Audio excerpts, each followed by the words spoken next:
Feeling good, feeling great. Feeling great, feeling good. How are you? Welcome in. Happy Monday. It is Timeline T. I am your host, the CMD, aka Sam Disbury Jr. Oh, it's a Monday. Oh, we got some tea today. There is some tea that hit that timeline quick, fast, in a hurry. And I am your source to recap all of it and tap in. Y'all know what that title is? The media is out here painting narratives. The media is out here trying to sell you a dream. They're clickbaiting the hell out of y'all with these headlines. And that's why you pull up here, because y'all know I peeped it, and we gonna tear down these fables. Shout out to Loaded Lux, because it's time to chop down these fables. All right, see y'all in the chat early and often. Salute to y'all. Alexander, how are you? Welcome to HDI TV. He's in here early. Okay, get a lot. You already know what type of time we gonna be on. I'm here to break it all down. It's mostly fake money. It's not mostly fake money. There's some real money in there, but it's just not what they said it is. It's just nowhere near what they say it is. So, you know. Oh man, I like that y'all are in the chat early. Keep that energy. I do appreciate it. It's actually narrative business, no more real news. Hey, well, that's why I am here. And you have a channel as well, and that's what we do. If they won't give you the news, then we will give the people the news. Give them what they want. So there's no reason for me to even try to play around. There's no reason for me to try to set the whole show up. Y'all see what the topic bar is down there at the bottom. Y'all see it all the way across, right? Jalen gets paid. There's an alleged $200 million offer for Lamar. And we got some more NFL mock draft news, so on and so forth. Alexandra, okay. Hope you feel better, Alexandra. Nursing a knee injury. Okay. Not bad, right? Like you're just limping around a little bit. Is it a sprain? Hopefully it's not like, ACL territory or MCL or PCL. But we shall begin with Jalen Hurts. I know I could jump right into the Lamar thing, but I think the Jalen Hurts thing is a little bit more. That's what to set the morning off. I'll keep it a buck with you. My mentions went crazy on the Elon app at the CMD. Got people texting me like, hey, Jalen Hurts got the bag. What do you think this means for Lamar?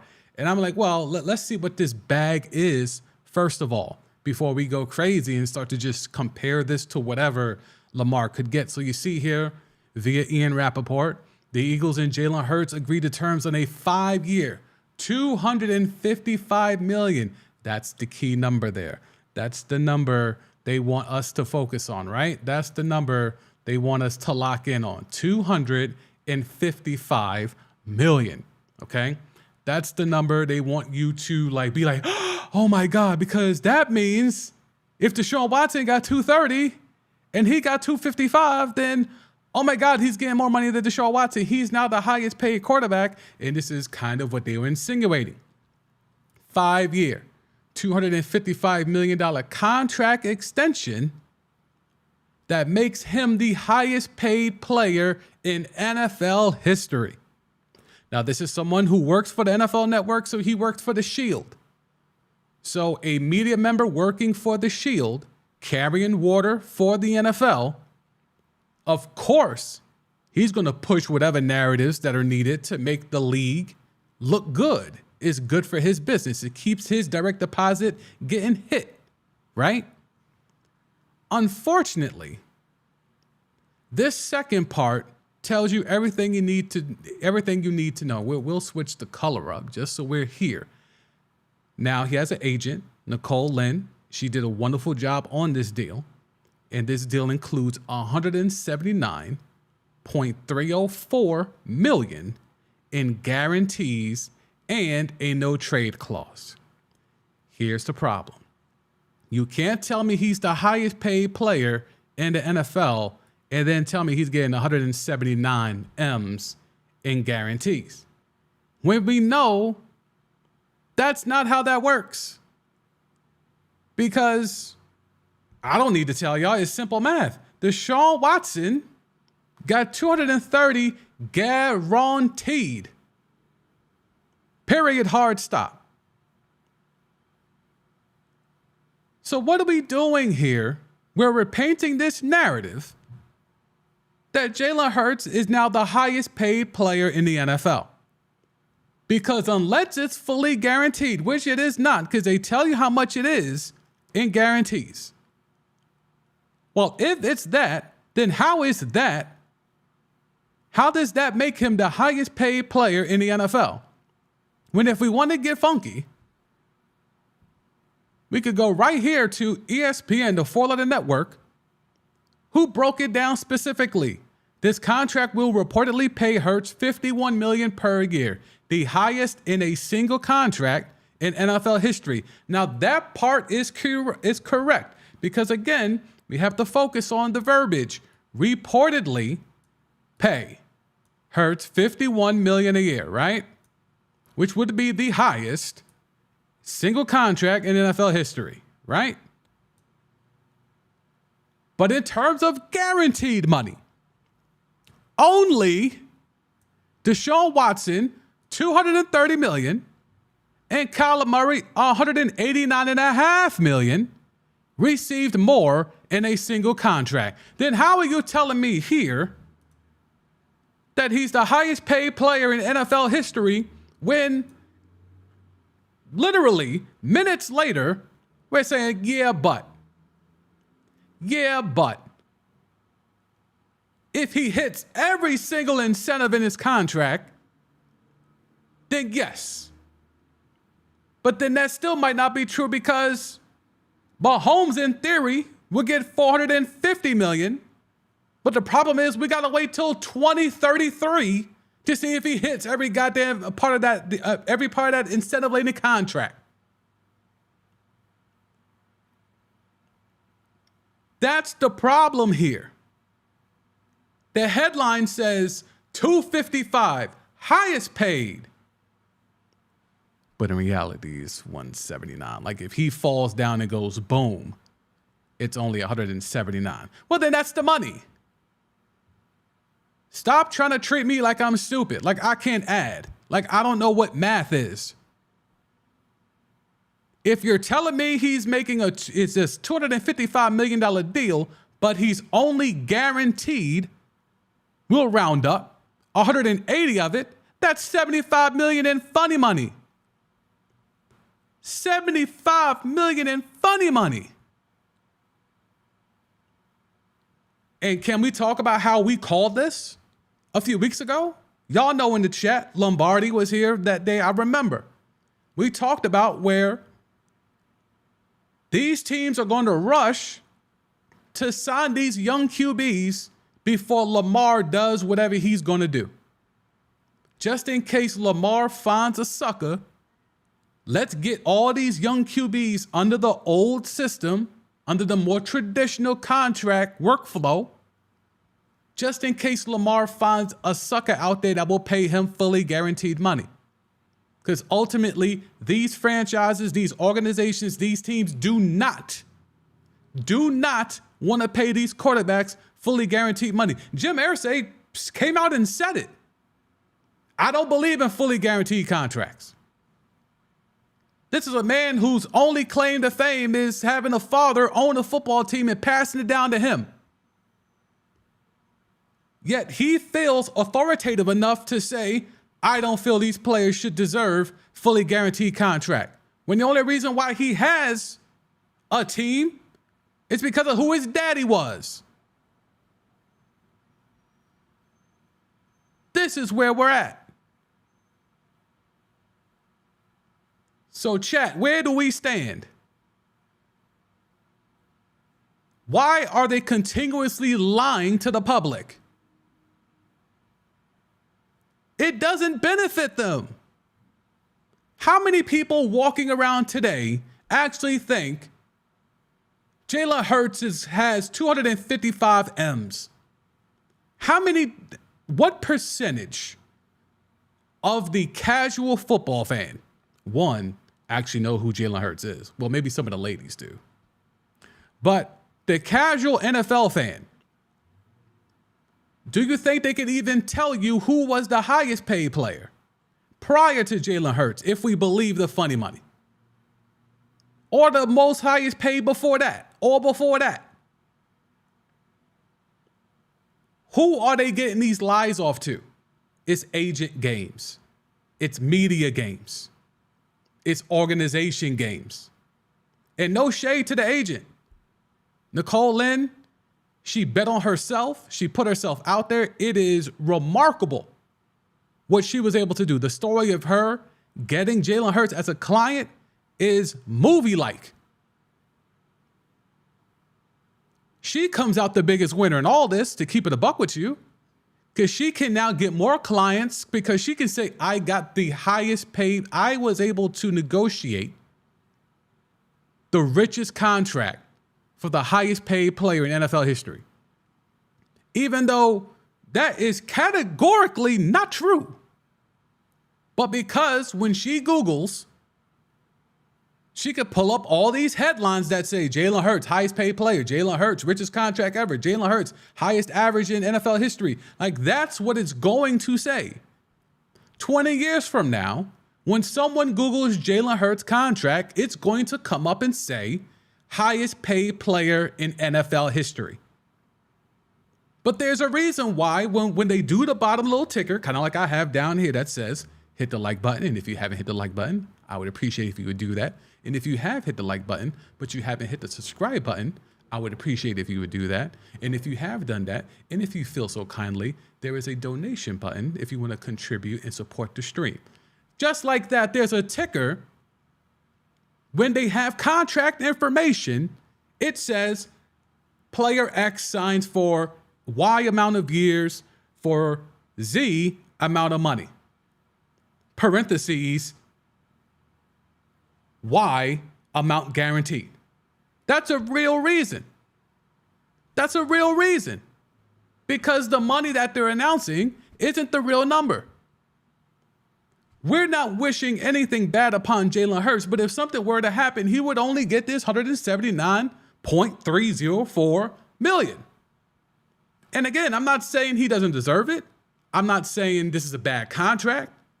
I have a problem with the structure, but that's more of a system problem, not a Jalen Hurts problem. He was a second-round pick. I remember Lombardi Leap was the one that brought that up. Hey, he's a second-round pick. And I'm like, okay, good point. Second-round pick, he got to take the bag. Whatever bag they're willing to offer him, he doesn't have the leverage of being the first-round pick. So, being that as it may, there's no problem if you're Jalen Hurts in taking this deal. The issue is that the NFLPA, DeMaurice Smith, there's a lack of leadership there because they can't get the base together. Quarterback is the most important position in this entire sport. They make the most money. Highest averages. If they could band these guys together and hold the fort down, they can have and create actual change. And I'm not going to keep regurgitating it, but we know the story. Kirk Cousins broke the mold, got the first ever fully guaranteed contract. The next two dudes up, Josh Allen, Patrick Mahomes, they fell back. They didn't see that the shift had happened, that the market had changed. Now, whether it was them or most likely their agents, even though everyone keeps screaming Lamar needs representation. Well, what if your representation does you like Mahomes and Josh Allen and says, no, you don't want that Kirk Cousins fully guaranteed thing. You don't want that. Let's keep it old school. Let's keep it traditional. Let's sign the type of contract they signed in the 60s and the 70s, because that's what you want to do in the year 2020. In the year 2021, 2022, and 2023. You want to move just like you moved in the 60s. That's the best financial advice. Move like it's 70 years ago. That's how you should do things. Don't evolve. Don't shake the ground.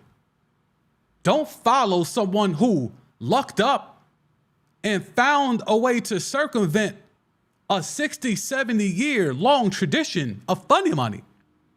Don't follow that person. That's not groundbreaking. That's not evolution. Stay the course. Patrick Mahomes, instead of you walking out here and being able to have 300, 400 million guaranteed in that direct deposit, we're going to make you play until 2033, 2031. And if you're still playing at a high level, then you'll get all that back money. So yes, it's $450 million if you can last a decade. If you can be the best quarterback in the NFL for a decade, you will earn $450 million. Josh Allen, they gave you a great receiver. Your numbers went through the roof. Your completion percentage jumped up 11%. A remarkable turn of events. If anyone can look the part like Kirk Cousins did, it's you, Josh.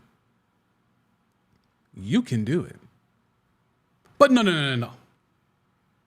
Let's do it the way Fran Tarkenton did it. Let's do it the way Sid Luckman did it. Let's do it the way Bronco Nagurski did it. And if you don't know those names, there's a good reason why, because all those names are from 60, 70, 80 years ago. Let's do it like they did it and take whatever the owners decide is good for us.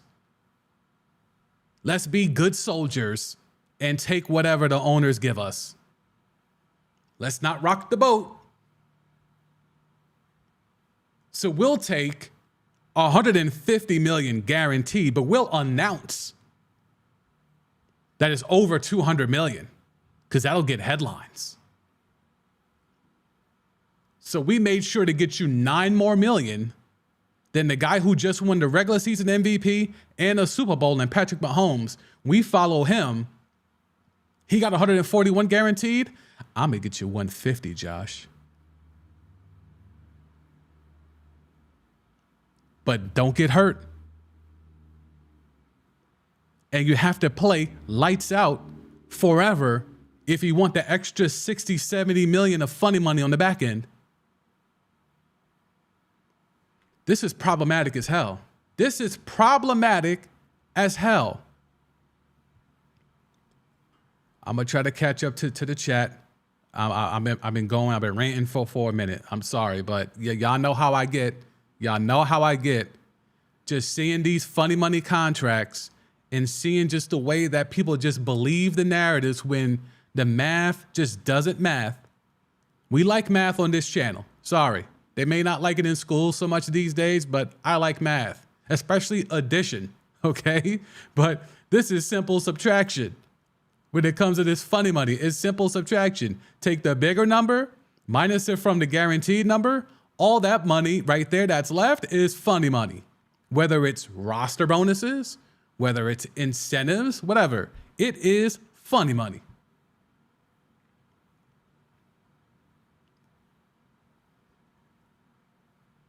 Oh man, Alexander, get better. I'm sorry for that. Sorry that you tore the PCL in the quad. Yikes. You're going to be laid up for a while.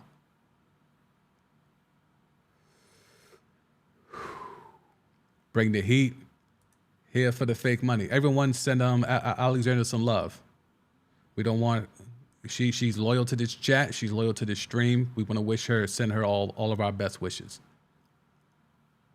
Welcome to HDI TV. They're trying to insult our intelligence. Yeah, that's facts. That's facts. And the headlines just keep on going. And the problem is that the people will just carry along and just walk around thinking Jalen Hurts has $255 million. And then they're going to compare this to Lamar. They're going to compare this. Like, there's going to be some people that are now going to look down on Deshaun Watson.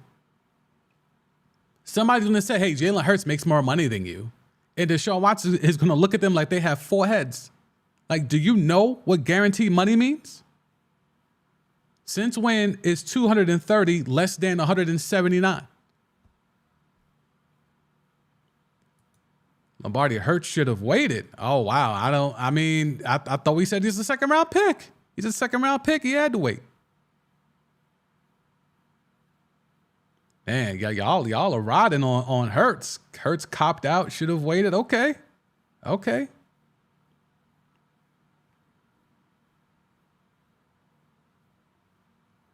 Alexander going in on Jim Irsay. Let's go. I'm here for it. This is why the Colts will probably never win anything as long as Jim Irsay's in charge. Talk that talk. Big facts.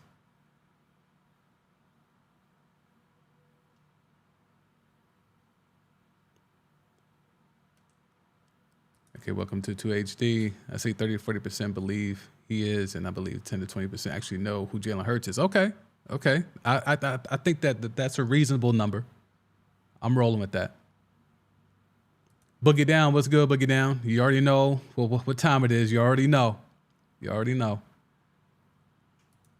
Bring the heat. How much do agents make off these deals? Okay, so the commission ranges. It can be as high as 5%. And on the low end, 2%. So between 2 and 5%, some agents, because of their name recognition, like a Drew Rosenhaus, sometimes they might be able to procure a higher commission rate. But I believe someone like, what's her name? Nicole Lynn? Yeah, like Nicole Lynn, since she's relatively new to the game, I think Jalen's her first client. I can't see her getting more than 5%. Could be wrong. I'm certainly not speaking with knowledge of their agreement, but just on average.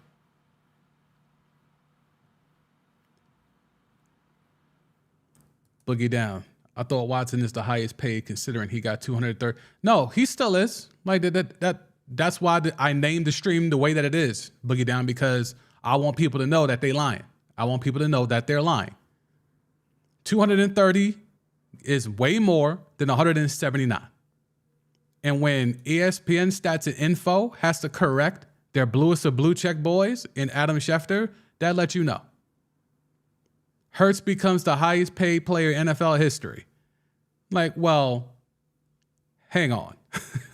In terms of guaranteed money, only to show, like, this is the thing when these people run with narratives, because again, Adam Schefter's been caught out there towing the line for the Shield as well.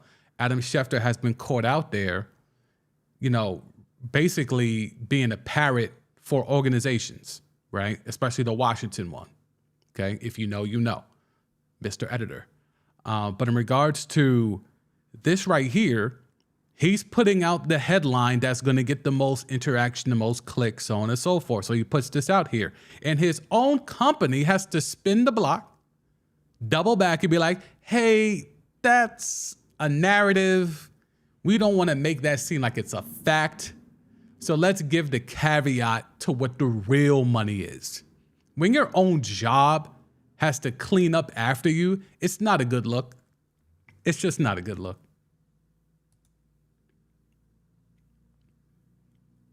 Welcome to 2HD. Hit that like button. I agree with him. Everyone should hit that like button if they haven't already. Lombardi, get the bag. Don't take the fake bills. I mean, it's still a bag. For a second round pick to get 180 M's, that's still a bag. Like, that's the thing. Like, I don't want this. This is not an anti-Jalen Hurts getting paid take.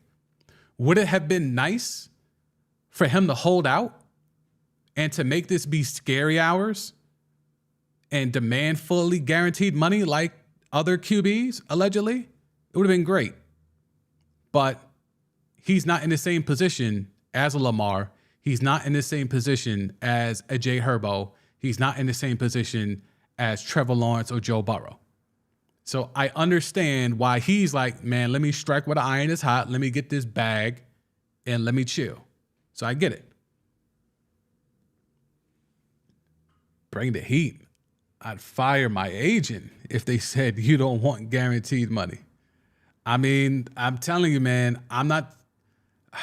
No, I can't say that. I'm just gonna let y'all know when it really comes down to these negotiations, these teams are vicious. I worked on NFL radio for SiriusXM. I heard a lot of stories about contract negotiations and things that were said in those meetings. It can get dicey in those rooms. It can get heated in those rooms. So, yeah, it can go down like that. Just saying. Oh, Alexandra's on fire today. I would have told my agent, you don't want a guaranteed paycheck. Yeah, that's been the biggest thing for me. And that's why I always go to that line of thinking when I'm trying to explain. Like, and y'all will see it in the comment section of some of the Lamar videos I've done. People will just, he doesn't deserve it. He doesn't like, well, why do you get to say he doesn't deserve this money? Like, how are you a barometer of what his work is? Of course, his team doesn't want to give him that money because it's a business for them. But that doesn't ultimately mean he doesn't deserve that. We all have jobs. If we heard someone at our job or someone who does the same thing we do in our industry is getting paid a certain way that is beneficial to the employee instead of the employer, yeah, when it's my time for a raise, I'm going to say, yo, I want that. You know what they gave to so-and-so at this branch office? He or she is getting this and has this type of setup with this type of benefits package, with this type of 401k match. I want that. Why don't people understand that it works that way, the same way in sports? Why is there such a disconnect? No one wants to be working next to someone who does the same job as them and is getting paid significantly less or in a less beneficial pay structure than the person next to them. Nobody wants that. And yes, you negotiate what you negotiate. You get what you negotiate. I know all the tropes, okay? Fine. But when you talk about negotiating, that doesn't mean I can't ask for that. I may not get it. I may ultimately have to take the L, but you're going to kill me just for asking for it? You're going to tell me I shouldn't even, like, I don't deserve it? How do you know what I do? Especially when I have the resume of a Lamar Jackson. How are you going to tell me I don't deserve this? How are you going to tell me I'm not good enough? I was voted the best player in the league. In the NFL 100, I was voted by a voting of my peers. I was number one. And that was after I was MVP. That was voted on by the media. So wait, the people that judge me for a living voted that I was the best player. Then a jury of my peers also voted me the best player. But you on your couch, you on the bus, you on the train, you in the club, you in the car, you get the thumb out on your phone that I don't deserve it? What part of the game is that? You tell me. Back to the chat.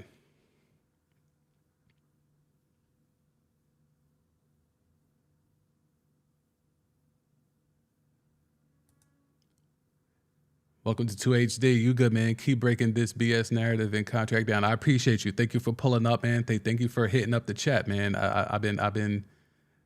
Me and you probably gonna have to collab one day, but I appreciate you pulling up and contributing to the chat and being here, man. I really like the community that we're building here. Subscribers are growing. New people are pulling up. We have someone from Kuwait in the house. Middle East, salute. Is it Talal? I'll probably butcher the last name, so I won't go there yet. Hi, bro. All respect from Kuwait. Lamar deserve all the money he asked. I agree with you 1,000%, and salute to you. Thank you for pulling up. I appreciate it. Hey, chat, we are international. We are international. We got someone from Kuwait pulling up. That is very lovely for me to see in here. I love that.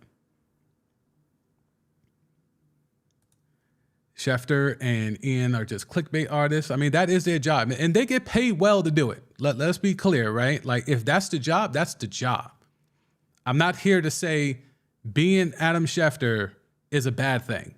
He makes 7 figures, probably 8 figures. He's good, right? The problem is that when you have the type of following and the credibility that's built into just working at the 4-letter network, the problem is that the casual or the uninformed take everything you say as fact. And the problem is that what this tweet says and what it signifies is not fact. It is hyperbole. It is a headline to grab attention, and it is a talking point. Nothing more.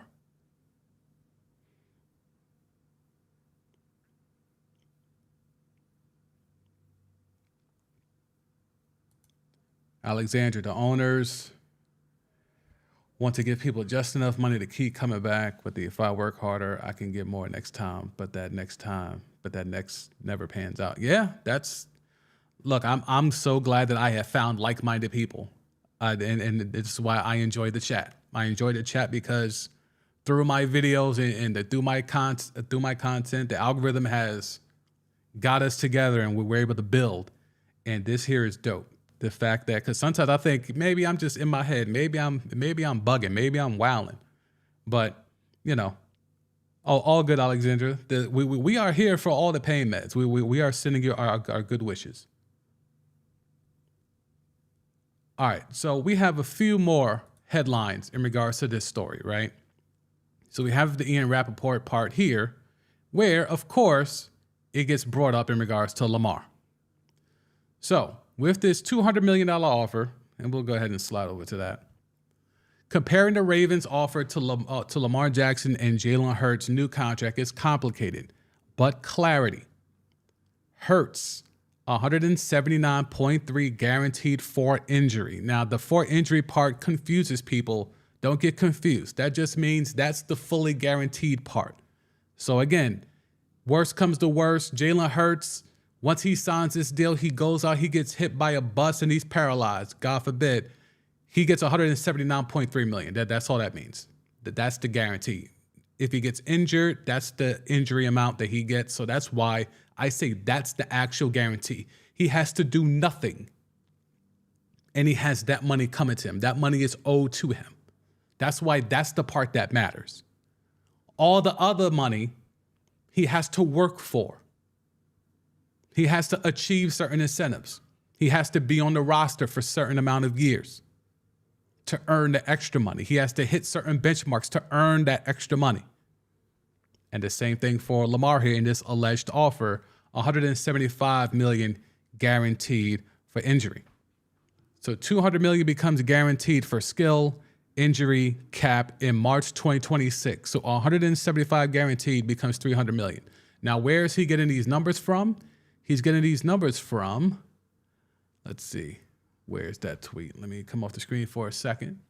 Make sure I got the right tweet up. Why my window's bugging out today? Okay, here we go. So, Ian Rappaport went on with McAfee, and the tea from that interview is that the Ravens have offered Lamar Jackson a deal that includes $200 million guaranteed. And then that's why we have the breakdown here. Since it's only $175 million guaranteed, which is still less than Hurts, still less than Kyler Murray, definitely less than Deshaun Watson. So, and just barely more than, who else? It's more than Josh Allen, more than Patrick Mahomes in terms of guarantees, stuff like that. So it's kind of middle of the road. More than some, less than others. And we know that's not what Lamar's been asking for. We know Lamar wants more than Deshaun Watson, whether it's in the form of a fully guaranteed contract or whether it is in a traditional form of a funded money contract. He just wants to make sure his guaranteed for injury is more than Deshaun Watson, which is $230 million. Okay. So we have that. And now we have this list. Highest paid quarterbacks in the NFL in new money average per year. Let's be mindful of the verbiage that is being used here. New money average per year. Okay? New money average per year. Yeah, I liked how I synchronized with the arrows going up. Maybe I didn't catch it. So anyway, so the averages, right? So again, this is just in the total value of the contract.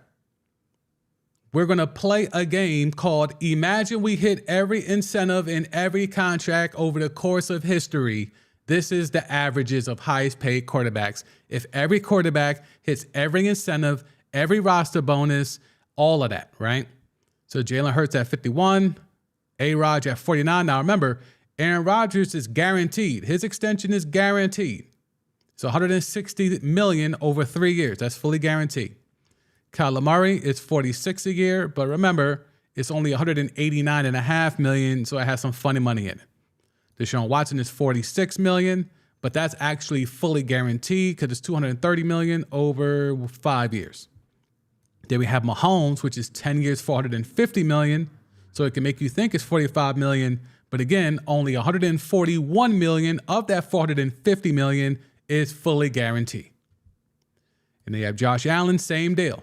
It's $150 million out of $260 million. No, 200 and I forget what the funny money is with Josh Allen, but it's in the same ballpark of Kyler Murray, where it's a significant amount. And Daniel Jones, I think he has the most funny money out of everybody because he has a 4-year, $160 million contract. So again, it makes people think he's making $40 million a year. But if you look at the guarantees, it's only 49% guaranteed. Not even half. 49% guaranteed. And then you have Stafford and Dak. Dak was coming off the franchise tag, only 1 year on the tag, and he got a funny money contract as well. So again, they want you to believe that these are the actual figures, but we know they're not. We know they're not. And that's why I have to keep doing this stream, because I have to keep yelling that stop lying to me about what these numbers are. These numbers are empty. They don't mean anything if these guys aren't going to hit these incentives to get this money. Just doesn't make any sense.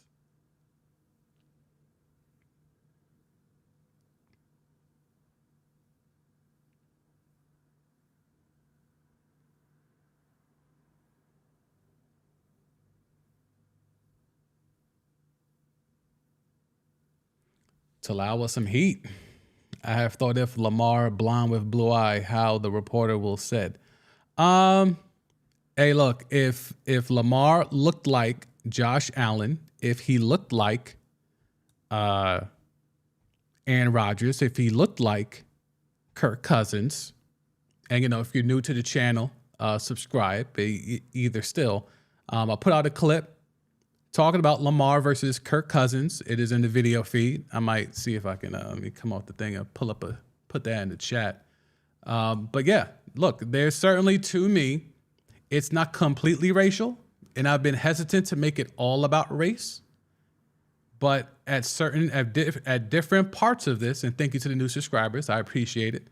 For some parts of this, it certainly feels like there's some race part of it. Like, it's certain parts of it that makes me feel like, this is a little nasty, the way that these owners are synchronized all at the same time, all announcing that they don't want Lamar. The way that Arthur Blank is talking about, yeah, I know it's Arthur Blank. He had Vic.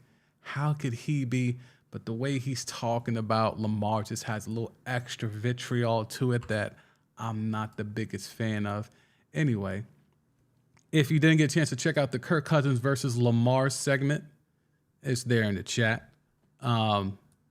Appreciate that. Appreciate y'all for pulling up. Oh, Tanya's in the house. Tanya's in the house. Good afternoon. I heard Jalen Hurts will not be getting $51 million a year. A lot of funny money. You are absolutely correct, Tanya. Thank you for being here. And you know how I do. We are out here breaking down these numbers and telling the people about how much funny money this is. And here we go again for those who might be pulling up and joining the stream. The contract is worth $255 million in total value, including $179 guaranteed. That second number is more important than the first number. The first number is just a bloated number. It's full of funny money. The real value of the contract, when you sign your name on that contract, Jalen Hurts knows he has $179 million coming his way.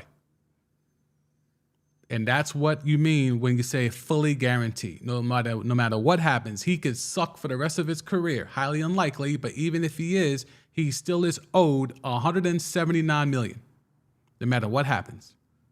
And that's why Deshaun Watson was able to get 230, and that's why that money is more than this money. And Kyler Murray, who I don't know. Okay, I'll let the chat decide. Y'all tell me. Has Kyler Murray been better as a quarterback than Jalen Hurts? I'm going to refrain from answering first. I want to see what y'all say in the chat. But chat, y'all let me know who's been a better quarterback thus far. Now, take away all the COD stuff with Kyler Murray. Just him playing when he's healthy and he's playing. Is he better than Jalen Hurts? Y'all let me know in the chat. But that's where we're at with that. Let's see where we're at here. Do we want to move to this? Okay. So if we want to get into the sauce of it, here's the full structure of the Ravens offer on April 3rd, right? So this is that contract that's been insinuated by Lamar online. This is that 3 years, 133 that, he was, laughing at, right? So 133 million fully guaranteed at signing, 175 million injury guarantee. So that has to vest. Okay? And then an additional 25 million in year 4 before year 3.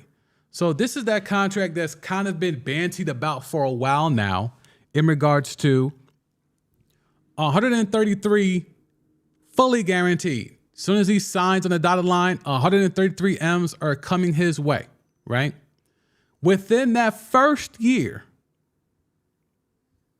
he can get the extra, 42? The extra 42 mil within year 1, between year 1 and year 2. If he's still on the roster, he gets that second $42 million. Then that's when the fully guarantee goes up to 175, right?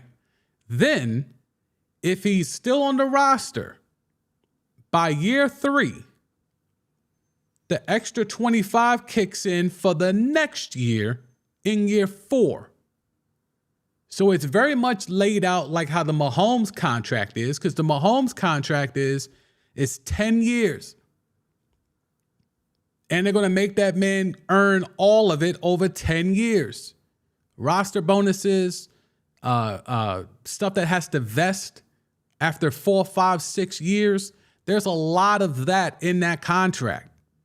This seems to be the framework that they're working off of in this Lamar deal. This is not something that's out of the ordinary. Again, these are all pretty standard by the book NFL contracts. The problem is that this isn't the only type of contract anymore. Kirk Cousins did it. Deshaun Watson did it. Aaron Rodgers did it. Why can't Lamar Jackson do it? You want to talk about playoff success? Kirk Cousins has all of one playoff win. Deshaun Watson, all of one playoff win. Lamar Jackson, all of one playoff win. So what's happening? Man. Like, let's get to this Jalen Hurts, Kyler Murray discussion.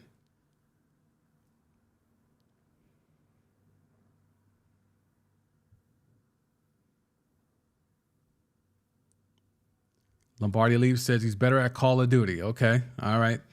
Look, Lombardi going for the joke there. Boogie down. Murray is mid, to be honest. Okay. Okay. So we're going Jalen Hurts there. Welcome to 2HD. Jalen Hurts in the second year took the team to the playoffs without the weapons. Took the playoffs without. He still had Devonta Smith and Dallas Goedert that year. I don't know if I could roll with this one. Well, welcome to 2HD. Only because the big addition this past year was A.J. Brown. They had Miles Sanders the year before. They had Devonta Smith the year before. They had Dallas Goedert the year before. And the offensive line was arguably the same 2 years ago as opposed to last year. So I don't know if that makes him better than Kyler Murray.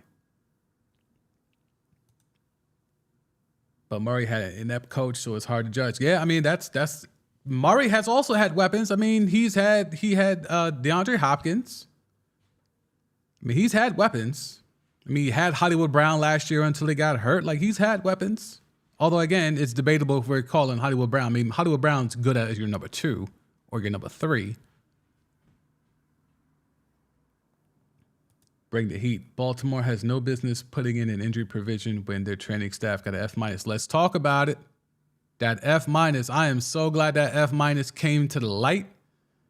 The training staff, the strength and conditioning staff, where the head of that strength and conditioning staff was fired after the season, got an F- from its own players.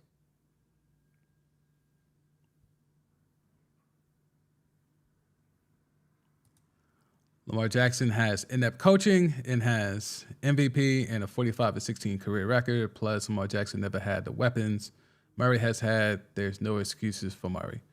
That's fair. I mean, again, the Ravens, that's why I think Lamar was like, yo, go get me DeAndre Hopkins. Because if y'all think Kyler Murray nice, put DeAndre Hopkins with me. Look what I can do when you give me some weapons.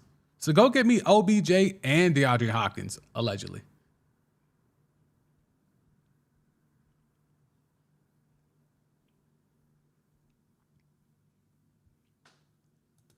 Alexandra, if I was Lamar and his mom, I'd have a red pen out marking that thing all up. Yeah, I mean, that's facts.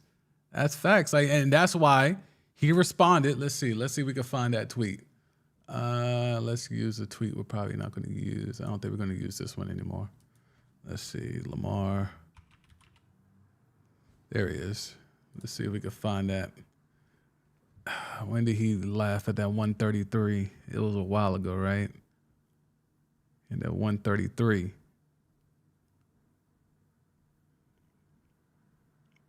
Three years, 133. He was laughing. He was like, what? I need an agent? I just got 133 offered to me with no agent. Like, what are you talking about? And guess what? That still ain't enough. I can't find that 133 tweet. All right, I ain't gonna be able to find it. I don't want to scroll through his whole damn timeline. Oh, wait, is this it? Yep. Scroll enough. There we go. There we go. Scroll and you shall find. $133 million for 3 years, fully guaranteed, but I need an agent. This is cocky talk right here. He's like, yo, dogs, you realize I just negotiated me and my mom just negotiated $41 million a year? But y'all want me to go cough up 2 to 5% for an agent? For what? What would an agent be able to do for me that me and my mom haven't been able to do for myself? And that's real. And this is where the narratives start. Because Schefter said Lamar Jackson turned down $200 million guaranteed. Now there is the difference. This is why words matter. $200 million guaranteed. Okay? That's why that matters. $200 million guaranteed. When we just went over that's not necessarily how it works. Because the 200 only comes in after year 3. Okay? So again, the verbiage is what matters. We can call it semantics, but we really need to get a real definition of what fully guaranteed actually means. Because fully guaranteed, in the truest sense of the word, is I signed this piece of paper, all that money is coming to me. Hard stop. That's it. That's what matters here. Outside of that, it's funny money. If I have to be on the roster in 4 years to vest, that's like 401k. That's like stock options. The company is offering it to you. They're telling you you have it. But if you decide to leave the company or the company gets rid of you prior, they don't owe you that money. So that's why, to me, it can't be considered guaranteed. You earn the money. You earn the money. If I have to wait 3 years to get this $25 million on the 4th year, that's not a guarantee. That's a stock option. That's a 401k. That's a 403b. That's a Roth IRA. Whatever you do, that's what that is. I have to wait until I can get that money. I can't touch that money. If Lamar wants to take out a $200 million loan against the value of that contract, he can't do it until year 3. Until after year 3, actually. So this is why it's funny money. You can't touch it. It's not yours. But yet, they will tell you, this is the money that they're giving you. This is the money. Where's the Lamar tweets at? Yeah. $200 million guaranteed. Because that's not what it is. And you see the language that Lamar is using. See, this is the thing. This is why he knows what he's doing. People criticize, oh, you need an agent. You need some people in your corner. He has people in his corner. Okay? He has his moms, and he has his own reps, and he has people from the NFLPA in his corner. Okay? So he does have people. It may not be Drew Rosenhaus. It might not be CAA. It might not be the popular agents or agencies of the moment, but he has people in his corner. But you see the language he using. Fully guaranteed. He ain't playing no games. This thing is 3 years, 133, fully guaranteed. I'm going to keep drawing these arrows so we all see it. 133 million over 3 years, fully guaranteed. And what is Schefter saying? 200 million guaranteed. And therein lies the difference.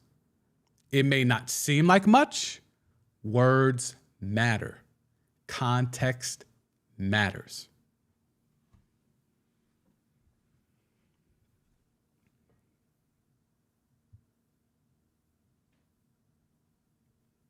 Let's head back to the chat. Talal, straight from Kuwait. Ravens looking like they squeezed Lamar by a little contract for 5 years. Then want a discount they offer if they give him in the 3rd year. I don't think he should even take this 3 years, 133. If it was just purely only 3 years, 133, I don't even think he should take that. To be quite honest with you, I don't even think he should take that. He has earned, and the market will dictate, if he ever was actually on the open market, it would dictate that he should get that money. He should get real money, not the funny money, not the calamari stuff. No offense to Jalen Hurts, but not the Jalen Hurts money. He can get Kirk Cousins money. He can get, and here's the issue with the Kirk Cousins thing, right? Because a lot of people have been checking in about that Kirk Cousins video I dropped yesterday. And they're saying, well, the difference in money between what Kirk Cousins got and what Lamar is asking is night and day difference. And while that sounds like a smart point, here's why it's an idiotic one. Yes, Kirk Cousins got 3 years, $84 million, fully guaranteed.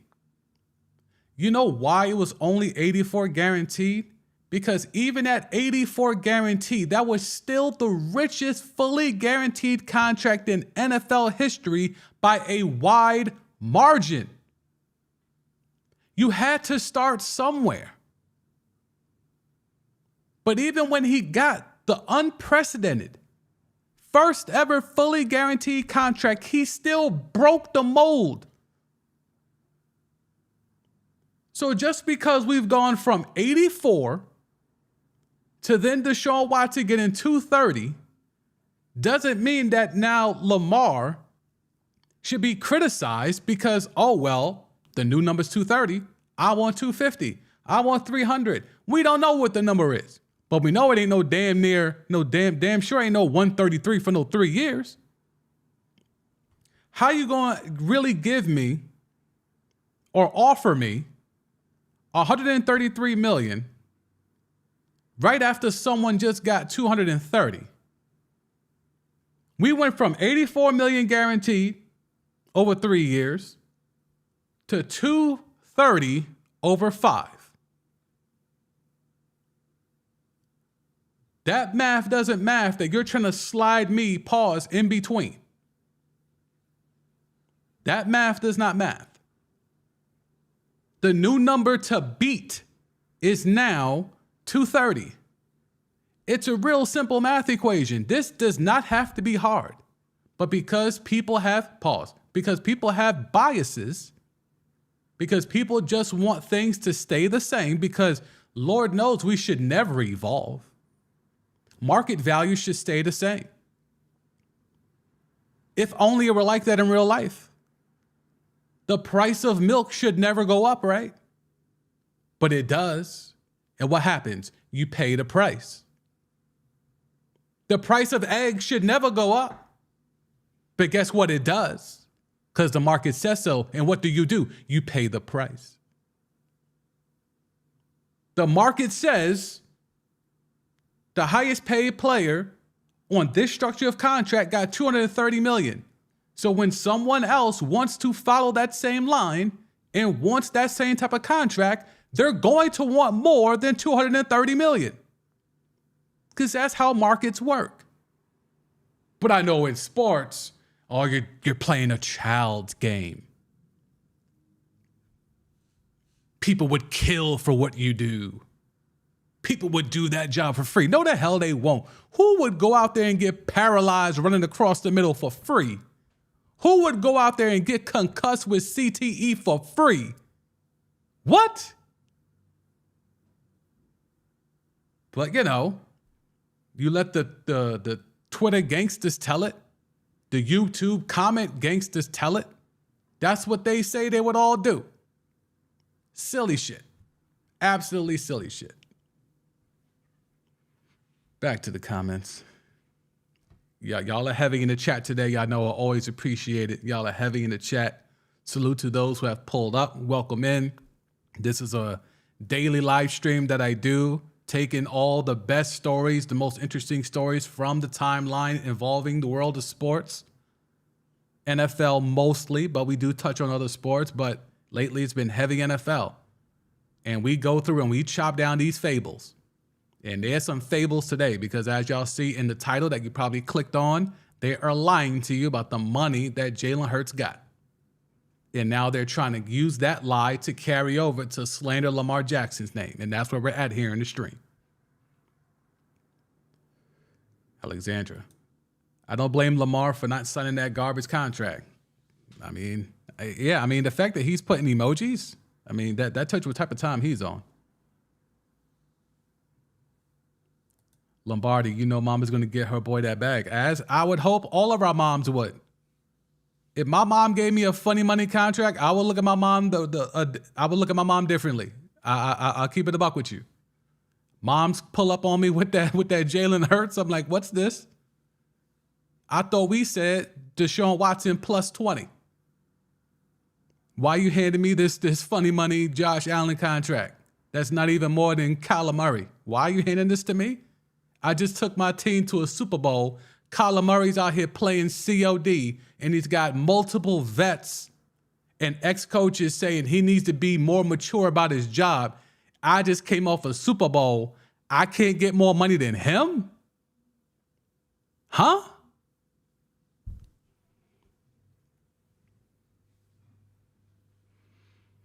And here comes Corey. Everyone welcoming Corey in his narratives. 51 M's a year. Good QB play gets you paid. Or if you're willing to accept funny money. If you're willing to accept funny money, they'll give you anything. It will not be 51 million a year. And that's how people like Corey, who knows football, knows the sport, he's buying into the narrative. 51 million a year. Well, what if he doesn't hit some incentives? then it ain't $51 million a year.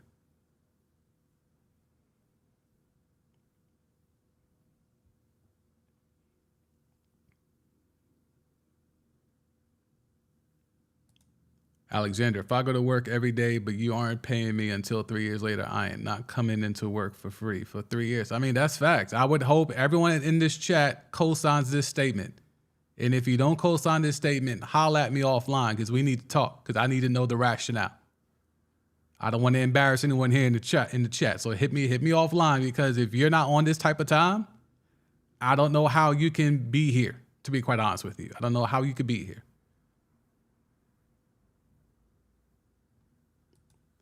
Heck no, I'm not taking nothing less than 240, 250 fully guaranteed. I mean, I don't know if he's in that position to have that leverage. He should. I don't know if he's in that position anymore. Pause. I don't know if he is. But I understand, like, if it comes down to it, and I think I said this last week, I just do the Kirk Cousins and give me 2 years of the tag and I'm out. Give me 2 years of the tag. I'm going to get my 32.4 this year. I'll get my 40 plus next year on the exclusive tag. And then I'm done with this franchise. Y'all could go be trash with somebody else. Go be mid. Go draft somebody and ask them to do 1 on 11 for 5 years. Go draft another rookie QB because, now that's the new fancy way to do things. Get you a rookie QB and put weapons around them. Whoop-de-doo. Yeah, go ahead and find someone else who could do what I did, 1 on 11. And win a whole ass MVP. Go find somebody in the draft who could go do that. Find somebody who could go and do 11-4 fresh off an MVP season. Go find a youngin who can do that with no weapons. Okay? My biggest weapon is Willie Snead and Sammy Watkins. Go be 11-4 with that. Go be 11-4. Your second year starting in the league. Go be that. After being an MVP your first year starting. Go do that. Okay?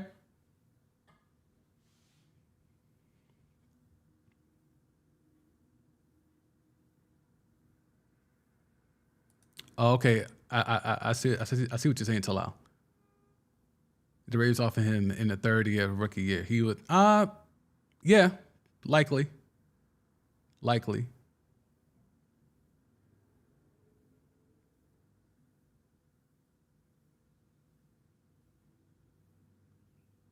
Welcome to 2HD. I played the highest college football, tore 2/3 of my knee. I wish I could have gotten an NIL deal, so I'm pro player and college players getting paid. That's facts. I am pro player for other reasons. I am pro labor. My feelings for player, because I closely align working a job with sports because it's a job for these players. I've been around enough players and you can see right away who clearly is there for the love of the game and who is there because it's a lucrative job. It's a good ass job to have. And I sadly will tell y'all, the majority of the league this is a good ass job. They're not out here for the love of the game, not 24/7 like they build it up on NFL films or on Hard Knocks. It ain't that.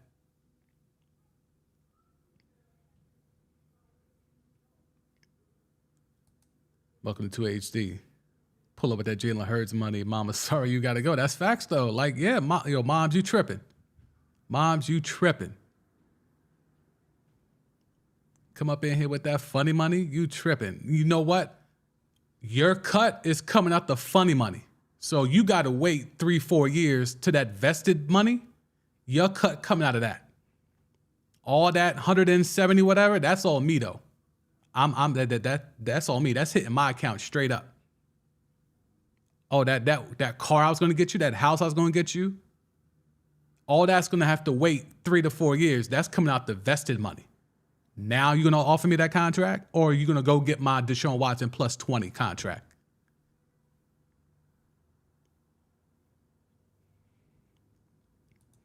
Alexander would looked at Steve B as in Bisciotti. Would looked at Steve Bisciotti and ripped that contract up right in front of him if I am Lamar's mama.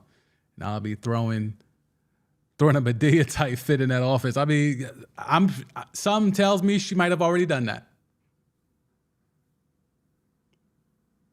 She's very, from what I hear, I'm not going to pretend like I know her. From what I hear, she's very astute.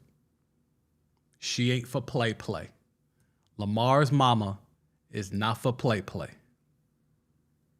I'm just going to say that. She ain't the one.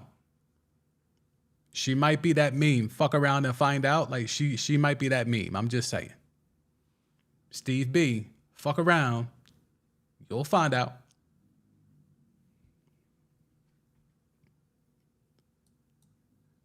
So again, if we see all this money here, this looks to be like a lot of money, but we know this is just average total value of these contracts, not the actual guaranteed money. We talked about that. All right. Here's something that I think really, really matters. And this is why we have to pay things forward. And this, again, falls into the marketplace. People have been, well, I won't say attacking me because it's the internet. People have been jumping out the window in the comments saying, well, you are what you negotiate. Just because Deshaun Watson got 230 doesn't mean Lamar has to get more than him or whatever. Pardon. But ultimately, as you see here, when Lamar Jackson became eligible for a new deal, the highest paid quarterback in the NFL was Patrick Mahomes at $45 million per year on a 10-year extension. And again, that's only 141 guaranteed. Okay? So it's not $45 million a year. It's just the total value, not guaranteed. The total value of it is $45 million a year. And then Dak Prescott at $40 million a year. But again, that also had funny money because he was coming off the franchise tag and negotiated a long-term extension. So again, these numbers keep going up, but because the NFL has such a, I won't say it's cult-like, but the NFL has such a system that is so ingrained, whether it's in the agents, the players, the managers, the representatives, whatever you want to call them, they have this ingrained in them that this is the standard. Even though you could say it's an outlier, but it's happened more than once. It's happened more than twice. It's happened 3 times where quarterbacks have gotten fully guaranteed money. Yet and still, they keep treating like that's not the new system. This tweet goes on to say the market is now at $51 million a year. Again, assuming that Jalen Hurts money is 100% guaranteed, but we know it's not. But that's the narrative. And it's only going up. And this picture doesn't get talked about enough. This isn't the best angle of this picture. But the fact Ravens 8 pay him now, that's real. The fans aren't stupid. Ravens fans are not stupid. That's one thing I've learned in putting out so much Lamar content and having so many people pull up here that are Ravens fans and they contribute to other Ravens channels here on YouTube. They're not stupid. They know Lamar more than likely deserves this money. It's just the team is playing hardball. And the fact of the matter is they have a new OC with now a new number 1 receiver. And they have a franchise QB who's not reporting because the team doesn't want to pay him. Where they do that at? You have a new OC. This should be priority 1. The 22nd pick in the first round doesn't matter. This is priority 1. This guy, this man, this is priority 1.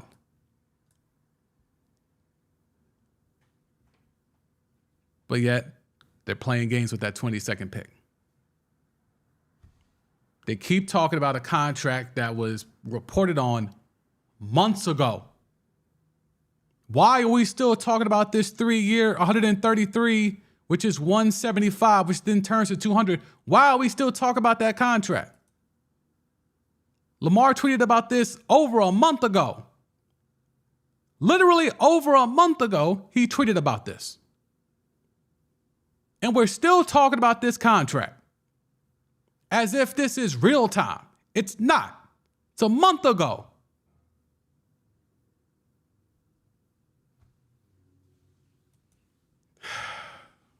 Just so problematic. So problematic.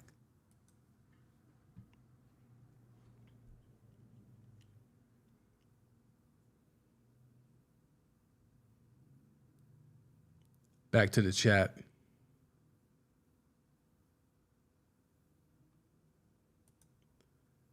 Talal, if they get D-Hop for him, maybe he will give him a discount, not before. Yeah, no, I mean, that was the report last week that he allegedly told the Ravens, get Odell Beckham and DeAndre Hopkins. Allegedly, the Ravens tried, and then they had to go tell Lamar, we cannot get both. We can only get one, and the one we're confident in getting is Odell Beckham. And they went and signed Odell Beckham. But then, again, that's believing a blue check boy who has a lot of access to the Ravens front office. I'm not sure he's that plugged into Lamar's camp. We don't know if that's really what happened. It sounds plausible because we talked about it here on this stream. We've been saying, yo, if you want him to accept less money and to accept a less desirable deal, go get him some help. It's easier to come back and take a L when ultimately your team has done their job to improve the roster around you. Because imagine if Lamar would have took the 3 years, 133. You think they would have went and got Odell Beckham if he would have signed this? No, they wouldn't have. They wouldn't have. He would have took this 3-year, 133 that eventually, allegedly turns into 175. And then way down the road turns into 200. They would have stood pat and it would have been 1 on 11 like it's been the other years he's been there. This is why you hold firm. He takes that 3 years, 133. They make no improvements. Now you that have at least gotten them, and again, we know it's not that big of a deal, but they got him Nelson Aguilar and Odell Beckham. It's something, right? Of course he asked for DeAndre Hopkins. If we on this stream can say, if I'm Lamar, I would ask for them to go get DeAndre Hopkins, I don't think it's that out of the realm of possibility that Lamar Jackson said the same thing. However, we're only getting this from a blue check boy's point of view. And like I've been telling y'all on this stream, blue check boys normally get their tea from the front office, from the team point of view. Rarely do they have connects, especially in this case, because Lamar does not have an agent or his representation is not in the traditional form. They don't have the same sources. They don't have the same ends. They can't just make a quick text or make a quick call or pull up to a building or catch someone at the owners' meetings or catch someone at the combine. That's not what's happening here. Lamar's mom wasn't in Indy at the combine like a whole bunch of other agents and managers and so on and so forth were. So their information is primarily one-sided. Do I think it's logical that's the way that went down? Sure. Do I want to put my name and my rep on it? Hell no. Because I've been in this game 14 years. I know the tricks that are done to sell a story. I know the tricks. I know what they do. That's why I call them out, blue check boys and girls. Like they do what they got to do for clicks because that's what their job. That's how you get judged and critiqued on if you want the bag. How many impressions does your tweet have?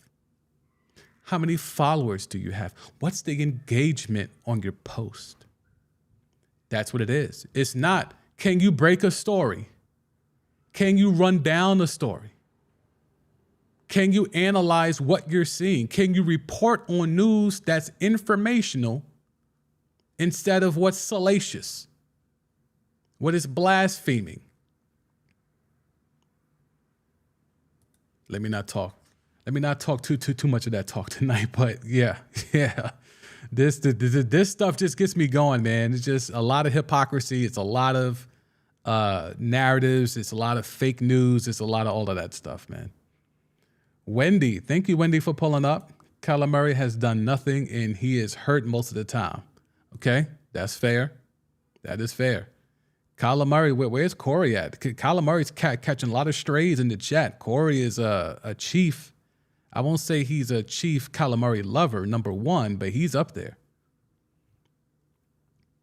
Alexander, my son already knows because I have went off at a game before because my baby's well-being comes before the organization. That's facts. You are doing the job you're supposed to do, Alexander. You're supposed to do that. That's the type of time you're supposed to be on. That's the type of time. What sport does your son play?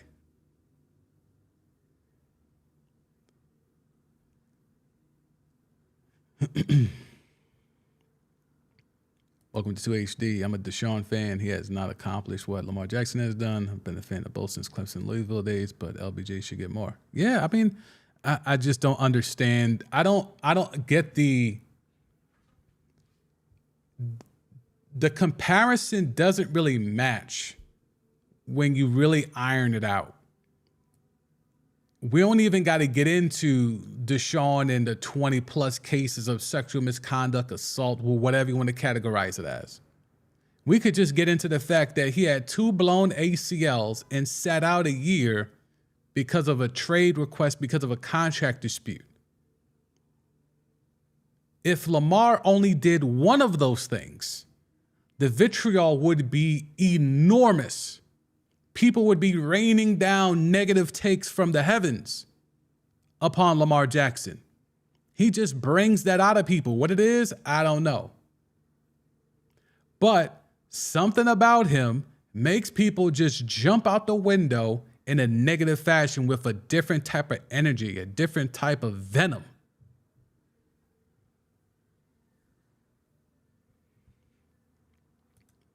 Welcome to 2HD. It's half and half. I have Ravens fans in my chat, but half want him to get the money. The other half says, shut up and take the deal. Yeah, that's those second part, the shut up and take the deal.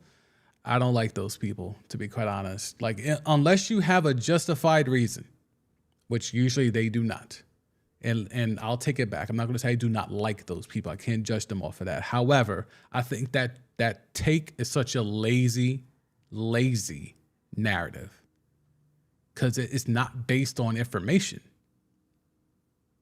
I'll listen to anyone's take if it's based off information, but if it's just based off emotion, I don't want to hear it.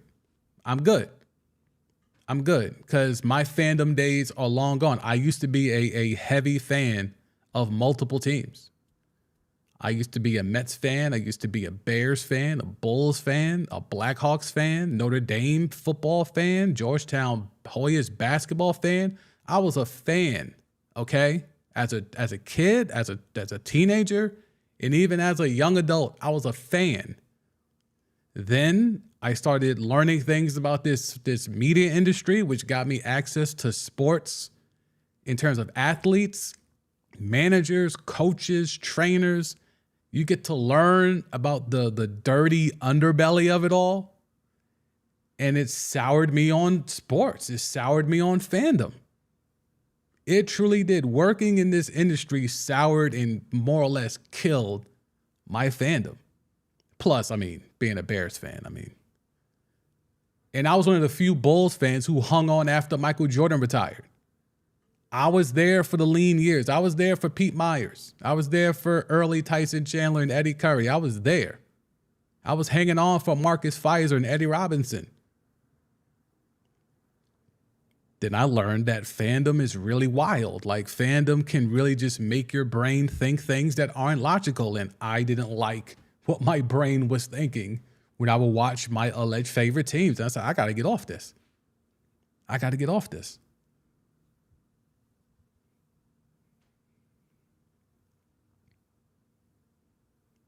Here's Corey defending Kyler Murray. We'll get to that in a second.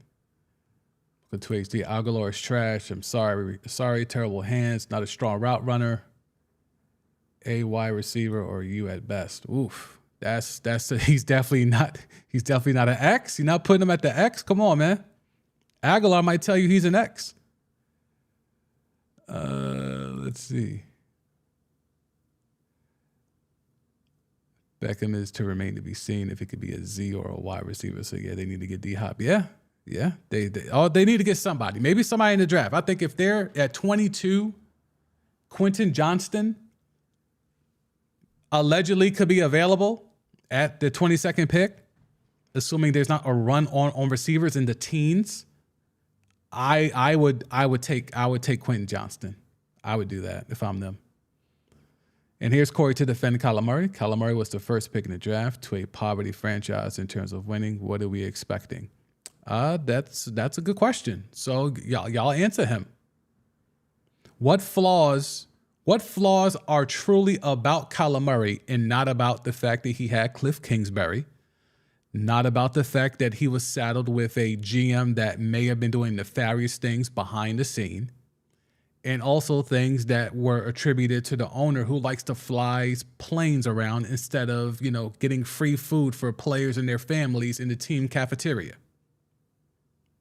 So which part of that, so take all that away, what part of the football is actually Kyler Murray's fault? Now, again, he's had multiple teammates, current and former, call him out about his maturity.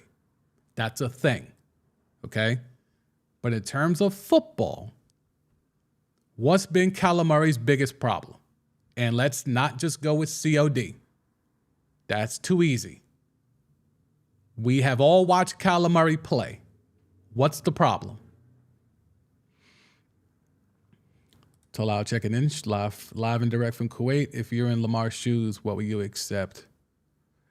If I'm Lamar, and I've been pretty consistent with this, as someone who is pro-labor, pro-union, I'm holding out for more than Deshaun Watson. I'm holding out for $250 million. Now, I might not get it from Baltimore. So it's either two things, right? I can hold out and say it's $250, take it or leave it. I'll stay home. I'm good with my money that I've already earned. I can live off of that until y'all get back to me with a better offer. Or I can continue to bet on myself, sign the tag, take the $32.4 million, take the 40 plus next year, and then walk away from the Ravens and go get my real money. So I'll be 70 more million richer.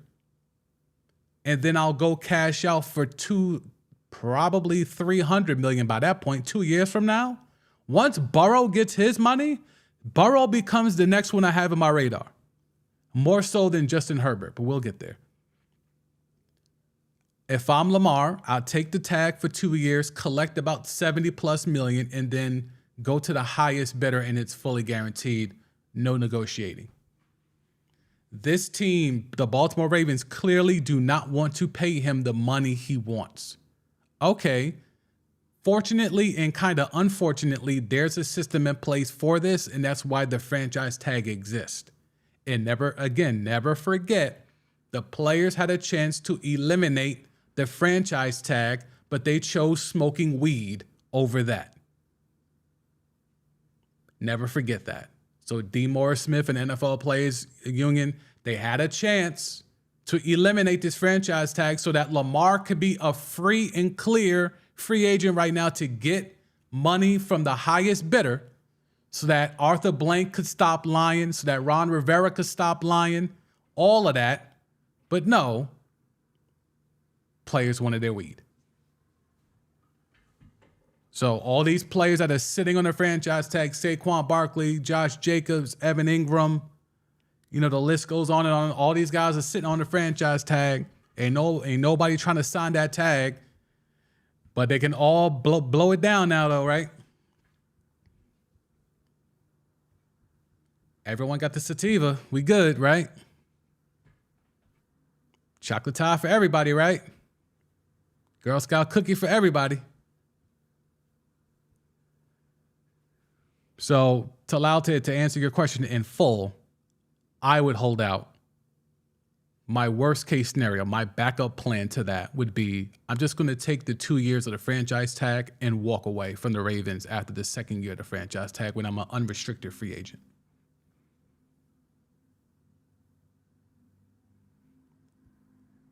Oh, Boogie Down want to go off topic, but you hear about E40 getting kicked out of the Kings game. Yes, I did. And hella problematic. And the video footage is what was damning to me. Because, and if you're not familiar, Saturday night in Sacramento, Warriors and Sacramento Kings game 1 of the first round of the NBA Western Conference playoffs, E40, who is a renowned Golden State Warrior fan, travels to games home and road. He was front row in Sacramento, and allegedly, from the fans' perspective, well, I'll give them their version first. From the fans' perspective, he was standing up too much. E40 Fonzarelli is not a small man in height or width. So apparently he was obstructing the view of people in his section, allegedly. That's their version of it, okay? That led to them making noise and making a stink to security, who then had to approach E40 Fonzarelli 40 water.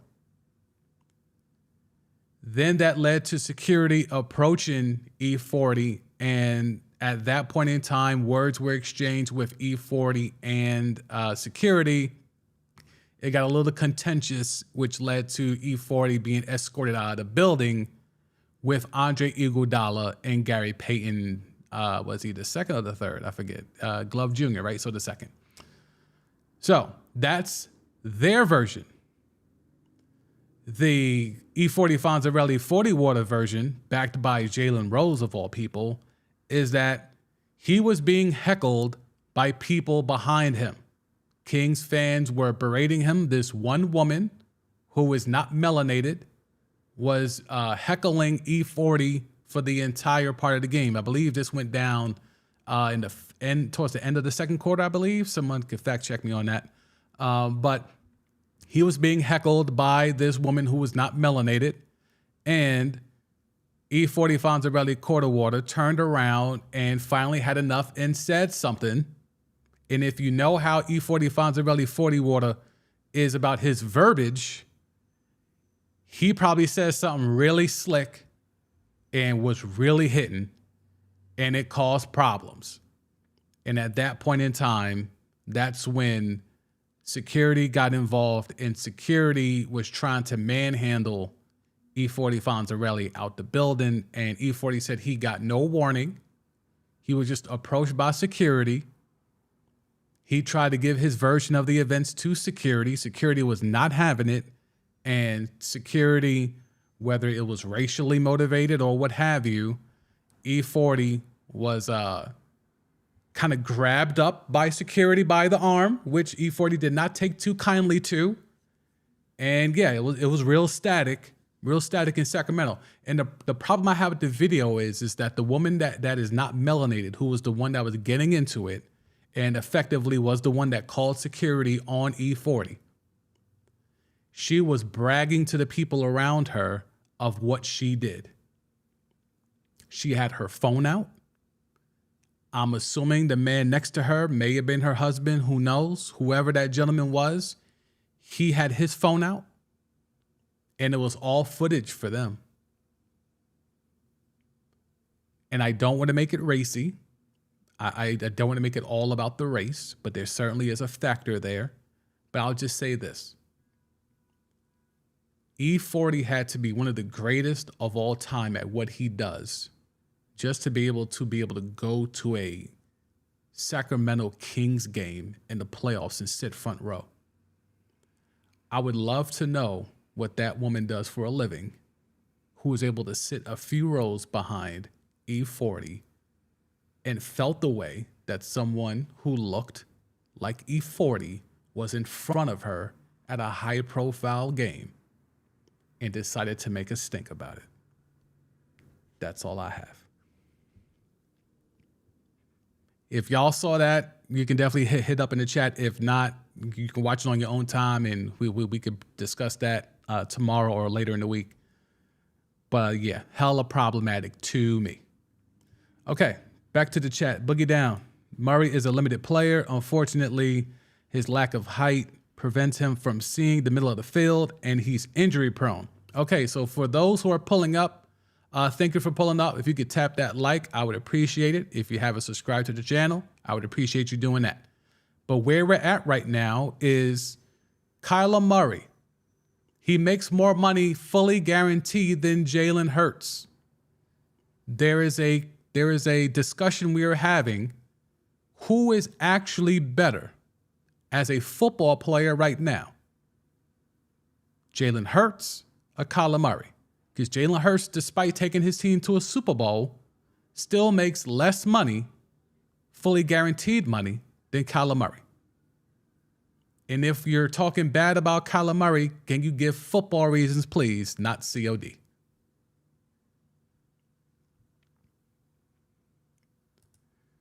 Welcome to 2AC. Kyler Murray's problem is not waiting for the play to develop and too quick to bolt the pocket. Also, I think if he had a consistent running game, I think it will help him out. Well, didn't he have, who was in that backfield? Didn't James Conner put up a whole shit ton of touchdowns a couple seasons ago? I mean, if you're talking about consistent running game in terms of yards, okay. But I think, let me come off the screen here for a second. Let me look that up. Let me get up Football Reference. Because I'm pretty sure that was a thing. Because James Conner, Football Reference. Let's see, James Conner. There he is. Okay, James Conner. Let's see. Maybe I'm bugging. Rushing. Yeah, 15 touchdowns. Didn't have a lot of yards. But 15 touchdowns. But yeah, this is definitely not a good running game. Under 4 yards a carry, 50 yards a game. So yeah, okay. If you mean from that perspective, okay, cool. We are rolling. Corey, okay.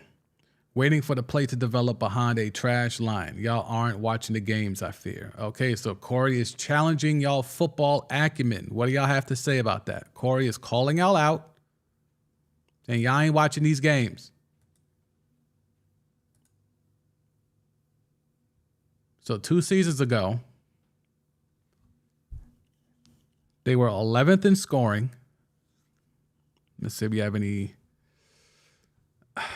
Oh, no, Pro Football Focus, right? They're the one that give out the grades. Let's see if we can find that. Let me come off the screen. See if we can find the Pro Football Focus grades and see if that O-line was actually trash. Grades, Arizona Cardinals, offensive line, Arizona. Zona. Good Lord. Spell it right, my man. Zona Cardinals, offensive line. Okay. 21st and then 11th. They were 11th in 2019.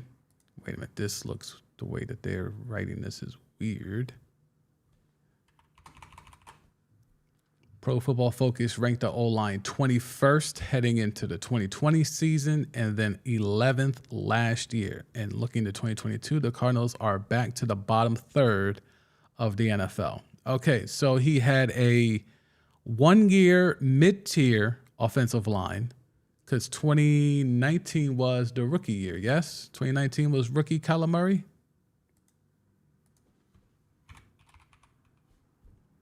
Yeah, 2019 was rookie Kyler Murray. So he had a good old line his first year. And behind that good old line, statistically, that was his worst year. Statistically. His lowest completion percentage, lowest touchdowns before the year he got injured last year. So, according to Pro Football Focus, they had a good offensive line his rookie year. They fell to middle of the pack his second year, and they were bottom third last year. Just so we have clarity, just so we know.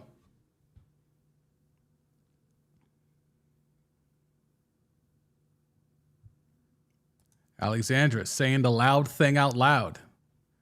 I watch games, Corey. You have a bias against Lamar. Just be real about it. Man, Corey's only been in the chat for about a week or so, and they already know his moves already. They already know his movies. Let's see. Welcome to 2HD. His line isn't bad. I say Lamar line is worse, but you got a point, okay?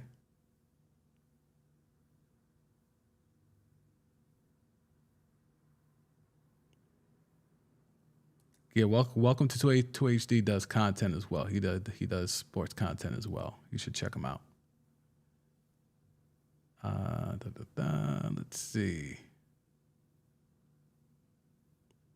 Kyler sometimes bolts the pocket too quickly and runs into sacks. I mean, he definitely did that his rookie year. Y'all see it. Ran into the most sacks, 48. 48.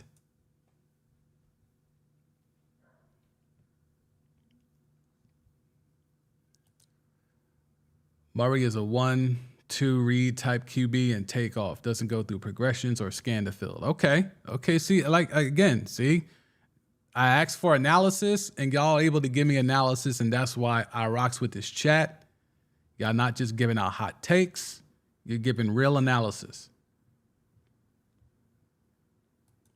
Alexandra, my flaw with Kyler was look at his game against the Rams in playoff contention. Yeah, he did not look good.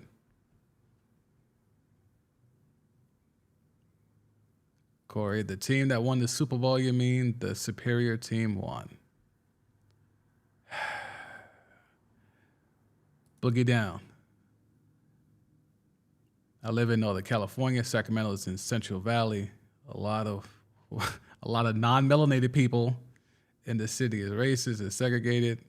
Well, sadly, I'm here on the East Coast, and it's also very segregated. So as much as it's 2023 and we like to think we've made a lot of progress from like 1953, and there certainly has been progress, it is still very segregated.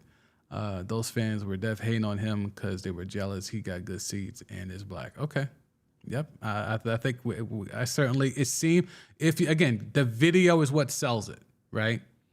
The way that the woman looked like it made her day, her month, her year to be able to get E40 in trouble. And I'm sure she had no idea who the hell he was before seeing him sitting in the front row, probably saw him getting flashed on the Jumbotron or on TV or whatever. Like, I'm sure it just made her blood boil that E40 was in front of her by a few rows, by the way. It wasn't like, E40's in row A, she's in row C. No, she was like in row F. Okay, so she was a good deal behind E40. That's why the narrative of him standing up too much, I'm like, well, that might affect the people directly behind him, but you kind of 6 rows deep. Like, you sure E40 in your way? Or maybe you mad you in row F. Take that up with your man that was next to you, not with E40.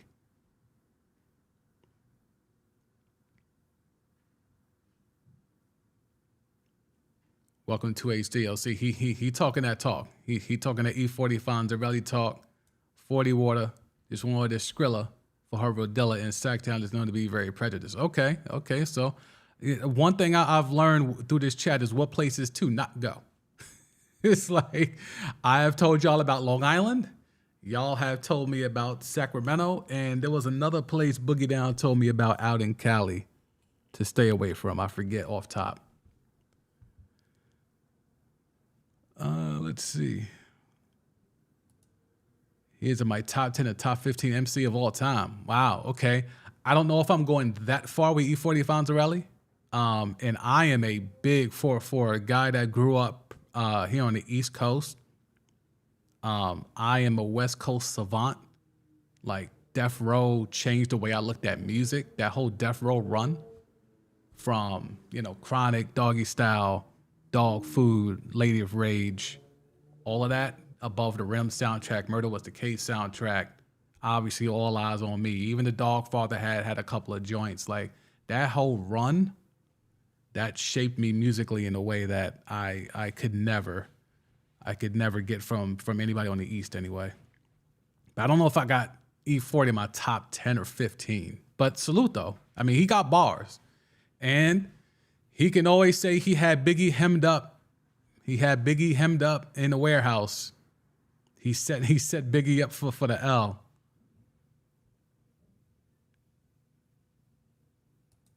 Alexander, sad that you're defending Kyler Murray over Lamar Jackson. I'm glad that y'all are doing the work for me. I'm glad. Yeah, James Conner does not stay healthy enough. You're right.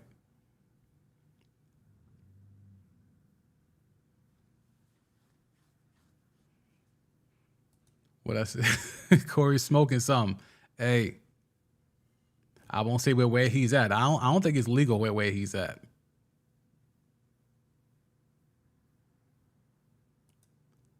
Nah, I'm a Kyler fan since Oklahoma. He isn't better than Lamar Jackson at all. Lamar Jackson is way better from the pocket and outside the pocket. Woo, woo. Y'all cutting Corey to his soul. Y'all cutting the pocket though. You're not wrong. I'm just saying y'all are cutting him to his soul. Oh man. It's a team game. What a lazy narrative. Like imagine trying to argue a quarterback move by saying it's a team game. That trick works in his other group chats, I bet, but not here. Let's see. Man, open season on Corey in the chat. Love it. Love it. Keep that going. Keep that energy going. Thank you for those who have pulled up. If you could tap that like, I would appreciate it. We are talking all types of NFL talk. So if you have some opinions you want to get off, we talked about Jalen Hurts and how there is a narrative. The news is saying that Kyler Murray got all, not Kyler Murray. Damn, Corey, you got Kyler Murray on everybody's brain. That Jalen Hurts got all this money, right? 5 years, $255 million. That's not true. Because that's not what's guaranteed. And that's all that really matters when it comes to these contracts. The real money is right here, $179 million. This is the actual money that matters. This is the number. This number is less than Kyler Murray and less than Deshaun Watson. So when Blue Check Boys jump out there and say this now makes him the highest paid player in NFL history, just understand that's a lie.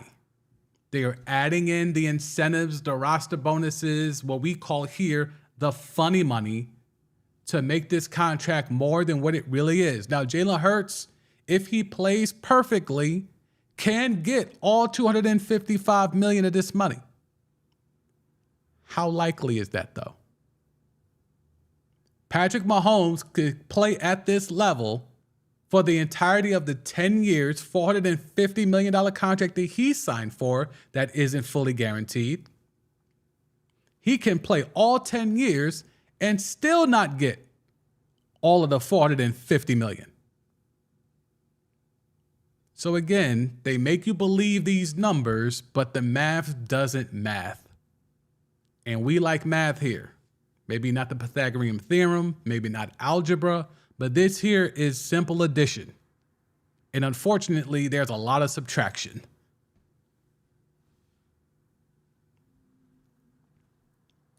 Back to the chat. Oh man, there is a raging debate about Heisman's and whether Heisman's matter and who is on the better team. Y'all are going in on the chat.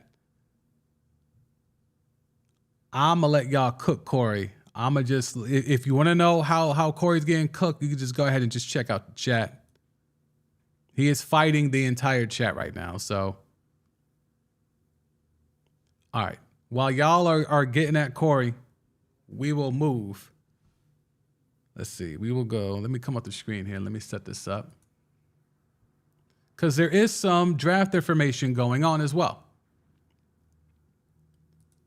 And here is y'all update.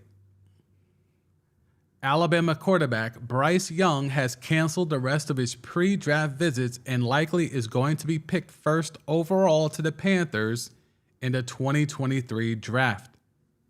quote unquote, a sign to back up the belief he will be the Panthers' pick, per Tom Pelissero, who is a blue check boy, courtesy of the NFL Network.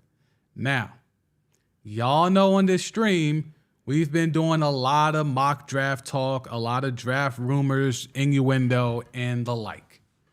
We even had reports last week that the Panthers were strongly considering Anthony Richardson, quarterback out of Florida, at the number 1 pick, which led me to try to figure out why the hell would they be considering Anthony Richardson at the number 1 pick in the draft. By the way, since we have a good number of people here, we will be doing a live stream during day 1 or night 1 of the NFL draft. Pull up. There's going to be a lot of trades. There's going to be some reaches. We're going to be here for night 1 of the NFL draft. So be sure to pull up here. Be sure to subscribe and hit that bell for the notifications so you'll know when we go live, when the draft starts. So if you're new here, tap in, hit that subscribe button. This is this type of content we do where we have topics, we pull it from the timeline, and we discuss it here. We got the chat active. You know, it's a lot of good content here. So we will be live day 1/night 1 of the NFL draft. So I wanted to figure out why the hell would the Panthers be considering Anthony Richardson? Well, spoke to some people who would know. Spoke to some people who know some people who would know. And everything kept saying, look at who's on their staff. Who's on the Carolina Panthers staff? A real QB whisperer. A QB whisperer with a history of changing Super Bowl quarterbacks. The 3 quarterbacks that he is solely responsible for in fixing their mechanics have all gone on to win Super Bowls. The same one who fixed Joe Flacco fixed Matt Stafford, who also fixed Peyton Manning. Jim Caldwell is in the Carolina Panther front office. If you have a quarterback that has shaky mechanics, whether footwork, arm slot, and the like, the best man for that job is Jim Caldwell. The track record speaks for itself. So that to me was like, oh, well, wait. They went from 9 to 1. Would you really go from 9 to 1 for Bryce Young? Would you really go from 9 to 1 for CJ Stroud? And both those times I was like, maybe. But when I said to myself, if I know I have Jim Caldwell in the tuck, would I go 9 to 1 for Anthony Richardson? And I thought about it. And I said, you know what? I would. Anthony Richardson, with the help of Jim Caldwell and Frank Reich and the rest of that staff, but mostly Jim Caldwell, he could be the best QB in this draft. But are you really willing to jump from 9 to 1 for Bryce Young? That's why it was a real... It's hard for some people in the know to believe that the Panthers really did all of this for Bryce Young. So I will ask y'all in the chat. And I know how Corey feels, and y'all can see it in the chat, but I'll give him some shine. We'll put it out there. If you had your choice to take any quarterback, if I make you the Panthers and you're on the clock, who are you taking in the draft? You're the Carolina Panthers. You've gutted all of your offense. You've retooled with Adam Thielen, Miles Sanders, but you need a quarterback. You have Jim Caldwell. Who are you taking with the number 1 pick? Who is going to be your quarterback?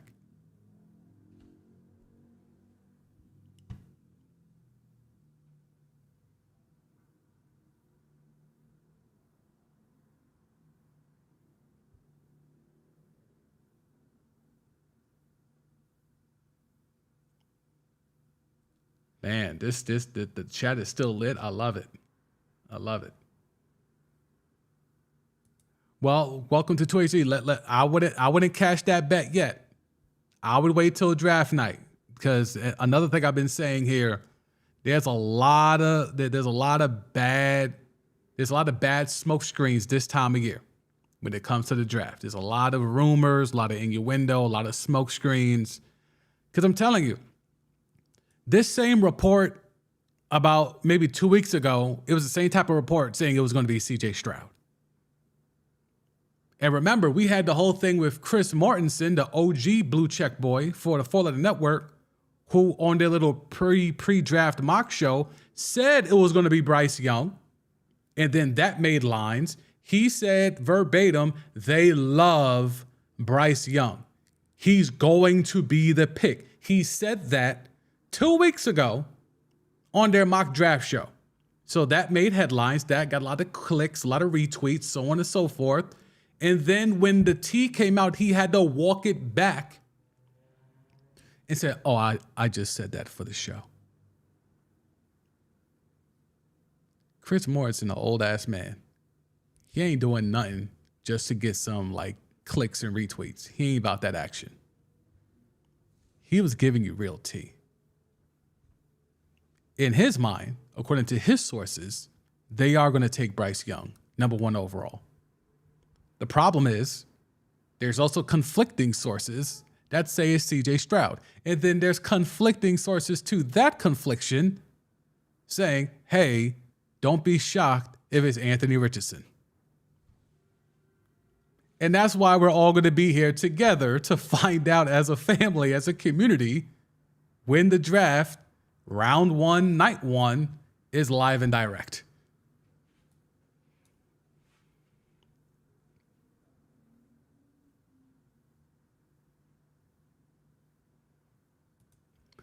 Alexandra, I don't know if AR goes first overall for one reason, simply because that doesn't fit in the NFL narrative. Well, that's what I'm saying. Well, neither does Jim Caldwell, right?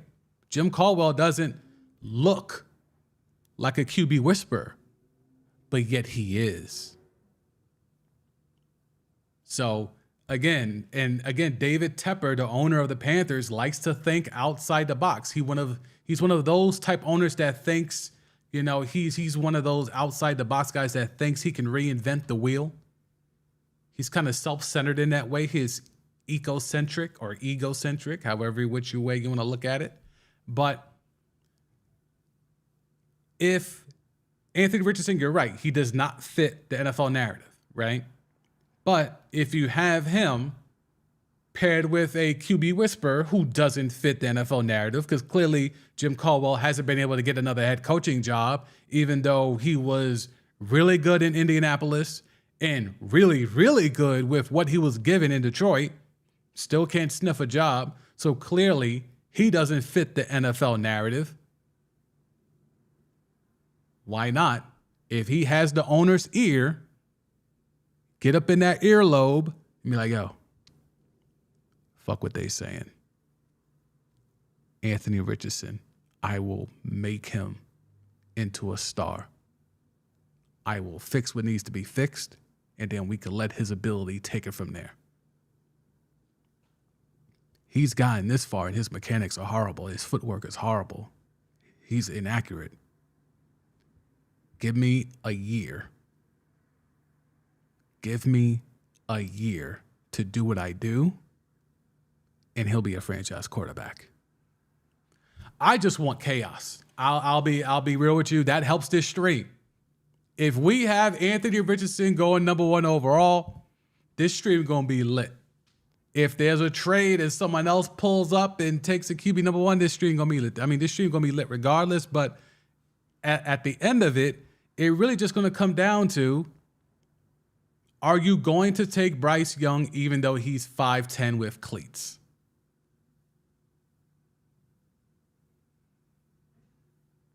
Y'all were just in the chat arguing about Kyler Murray, and a lot of y'all were bringing up his height. We got this with Bryce Young, yet we're saying, no worries, still take him number 1.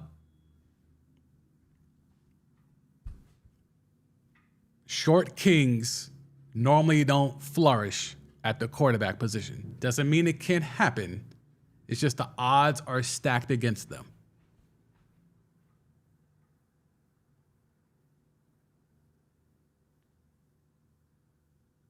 Okay, yeah, y'all aren't rolling with Anthony Richardson. Okay, I'm just painting the narrative. I'm just painting the narrative of why. See, that's the thing. I'm just giving y'all the information and giving y'all the backstory to why this would happen. I'm not saying it will. I would love to see it just because of the chaos it would bring. But I'm just saying, if you're truly on that type of time, David Tepper, and you want to be one of those owners to shock and awe, Anthony Richardson with the top pick. I mean, y'all remember when Baker went number one? Now, again, bad example because Baker was trash. But y'all remember how shocking that was. And then that made that draft fun. Like, oh my God, Baker went number one? Because that's what makes us believe we can do their jobs. By having Baker Mayfield go number one, it's like, oh, well, if you're taking Baker number one, then I could definitely work there. Because if y'all have all this money, all these resources, y'all can have film going back to Pee Wee on these guys if you want. Y'all have access to all this film, all this data, all the background checks. But the background checks for Baker didn't show that he would be outside of a restaurant getting from a...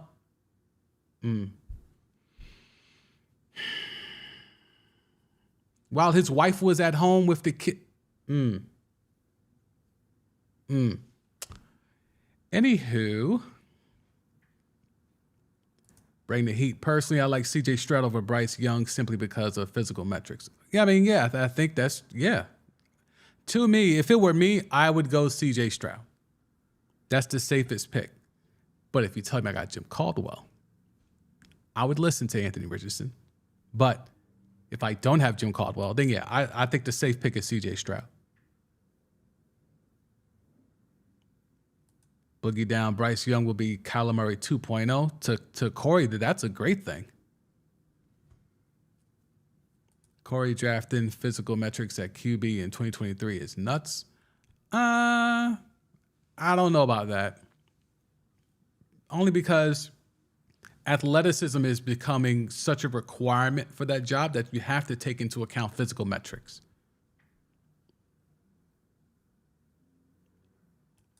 Chris Morrison is mostly wrong. He just follows narratives. I remember him back in the day. Didn't like him then. Yeah, I mean, I just give him just respect just because he's been in the game for so long, but I don't have a weight about him either way. I mean, a lot of these blue check boys and girls get stuff wrong.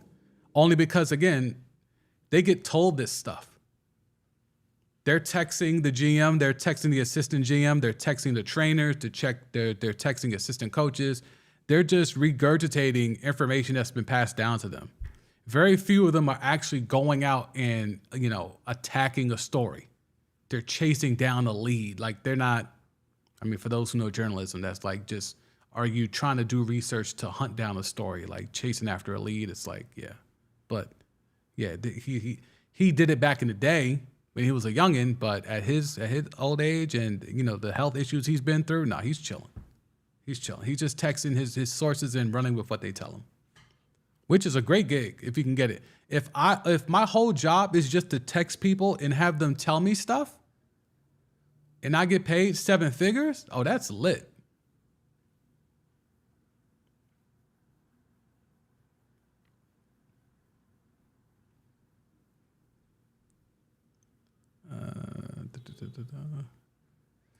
Brandon Heat, the Panthers also have Andy Dalton. I wouldn't be surprised if whoever the QB is, they sit behind Andy Dalton for a couple of games like Justin Fields and the Bears when Andy Dalton was there. Yeah, I don't know, but isn't CJ the most, well, there's a debate amongst who's the most NFL already. It's either CJ or Will Levis. But in terms of CJ and Bryce, like, Wouldn't Bryce? I'm trying to figure out who's more ready to start week 1. I don't know who's more ready to start week 1.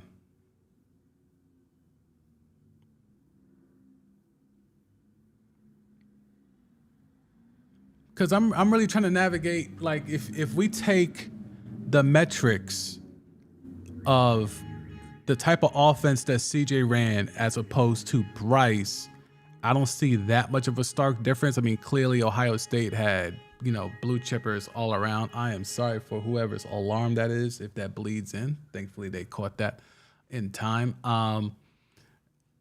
I think the CJ. All right, I'll just say I think CJ's more ready. I think in terms of starting week one, yes, they probably won't do it because of the whole red rifle thing with Andy Dalton. But I think in terms of being able to start week one, I would think if in a pinch, I'll be more prepared, or I feel more confident knowing I had CJ over Bryce. Alexandra, physical metrics are a big thing. You have to be able to physically compete. That's a response to the chat.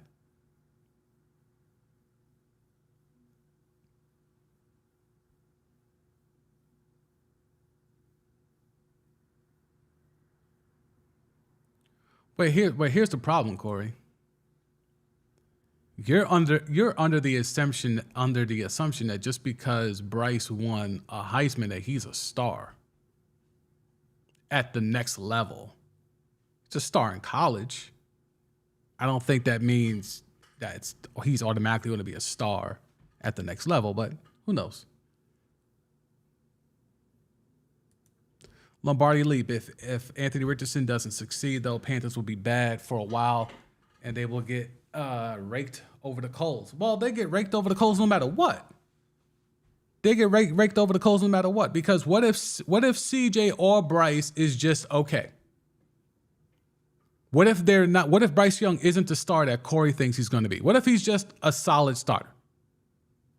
You took a solid starter as the number one overall pick. You went from 9 to 1, and he's just okay. He's just good.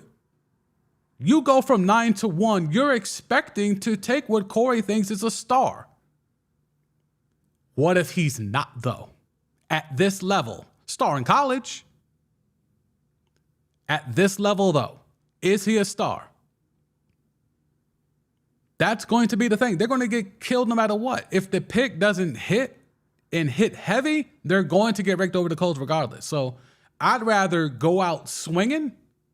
I'd rather strike out swinging than strike out looking.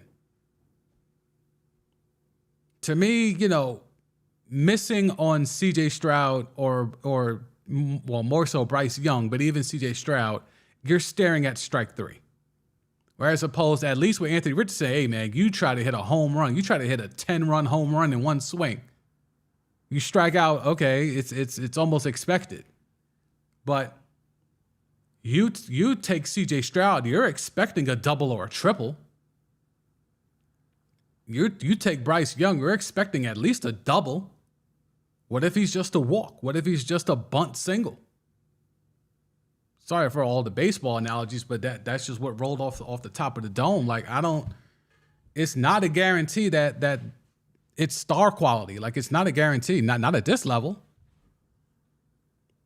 Okay, Alexander would take CJ Stroud. Lombardi would take CJ. Less risk. Yeah, it's the safer pick. The only issue I have is the number one pick. It's not usually who you take for like a safe pick. Like sometimes we could overthink things, and that's certainly a thing, right? Sometimes you could overthink stuff. But in regards to like this pick with this draft, there's a lot of safe picks. Will Anderson is a safe pick. Now, where you play him at is a whole nother discussion, but he's a safe pick. Even Jalen Carter, horrible pro day be damned, still is a safe pick. But those two have higher ceilings, even though they're safe picks, than what I see in Bryce Young. CJ Stroud, a little different. But in terms of Bryce Young, yeah, I don't know. I don't see it. He's a star because he was the best QB by far in this draft. I am not putting on the Georgia tape because I'm not trying to get a copyright strike. Talal in Q8. Why Georgia? Oh, Stetson Bennett, not in the draft. He's in the draft. He'll get drafted. He definitely not getting drafted night one. There was a mock draft that had him. Give me a second, Talal. Let me see if we can find it. What draft was that? What mock draft was that? I think that was... I want to say that was the Tankathon one because they have a full board. Full order mock draft. Oh, they go to the third round. Damn, there was somebody who had a full mock. And I think Stetson Bennett was like, I mean, I'll show y'all, but this isn't going to show it.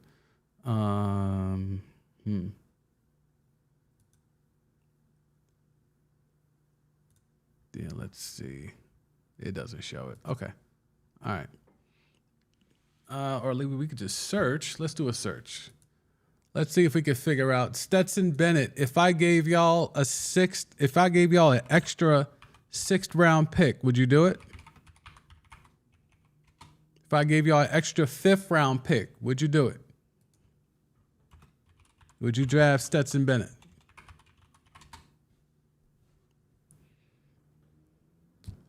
Let's see.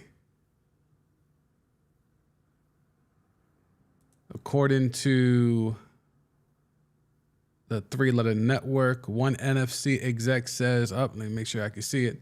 One NFC exec says Bennett may not hear his name called in the 2023 draft. He may go undrafted, but he might be an undrafted free agent. So there you go. Might not be drafted, but some team might give him a flyer as a undrafted free agent, which probably would be best for him because,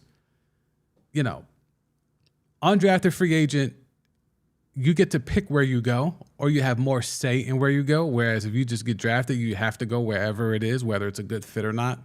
So I actually think if I'm Stetson Bennett, I would rather prefer to go undrafted so I can have more control into where I go and choose the situation I want to be in. So we'll see. They have changed this mock draft. Let's see. It's been updated as of 1 hour ago. So they're getting better. They were sitting on the same mock draft for like a week. Anthony Richardson at 4. That hasn't changed. Bryce Young at 1. CJ Stroud at 2. Will Anderson. Jalen Carter at 6. No real surprises. Bijan to the Chargers still. Ravens up. Ravens, Quentin Johnston. I would do it. If I'm them, I would do it. Quentin Johnston at 22. We've been hinting at it. We've been insinuating it. We've been low-key, pushing for it.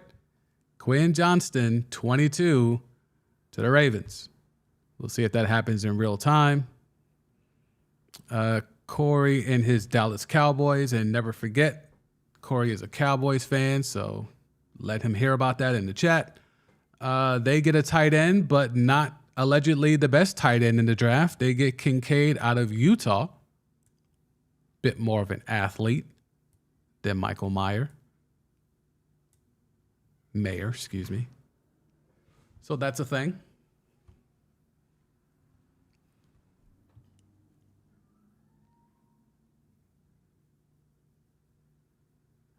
Oh, yeah, Alexander's right. I didn't even bring up the off-the-field issues. Didn't he tell them cops that they ruined his rep or something? Yeah, Stetson Bennett has all types of off-the-field issues. But, Let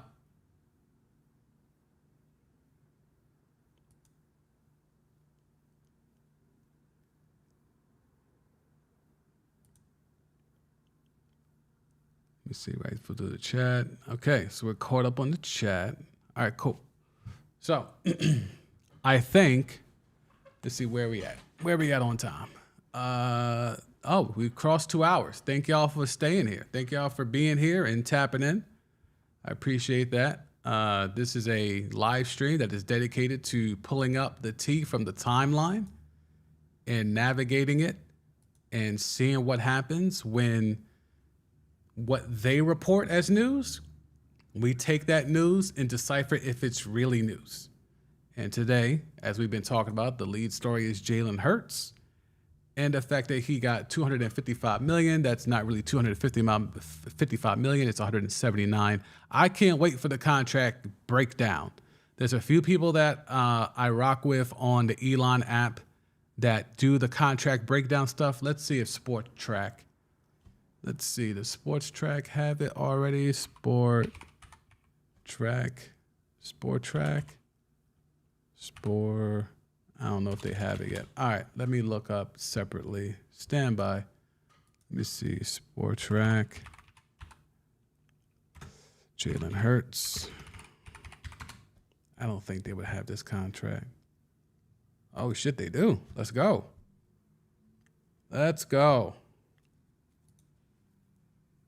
Allegedly, no, they don't. They lied. They just put the numbers in. Yeah, because I'm sure he hasn't even signed that contract yet. They gassed me. But even just this, right? Even just this, if this is the framework, we can see the funny money from here. So far, right? Total, let's see, we'll do the color. It's a lot of red pops. All right, so we'll do a circle, red circle. Fully guaranteed right here, right? Fully guaranteed, 179 and 300,000. Okay. Guaranteed at signing is 110. So much like we had the Lamar breakdown of the 133, which turned into 175, which then if he stayed long enough, would turn into 200. Same type of deal here with Jalen Hurts. It starts at 111. Then at some point, it will vest long enough and it will get to 179. So even again, when he signs, it's only 110 million.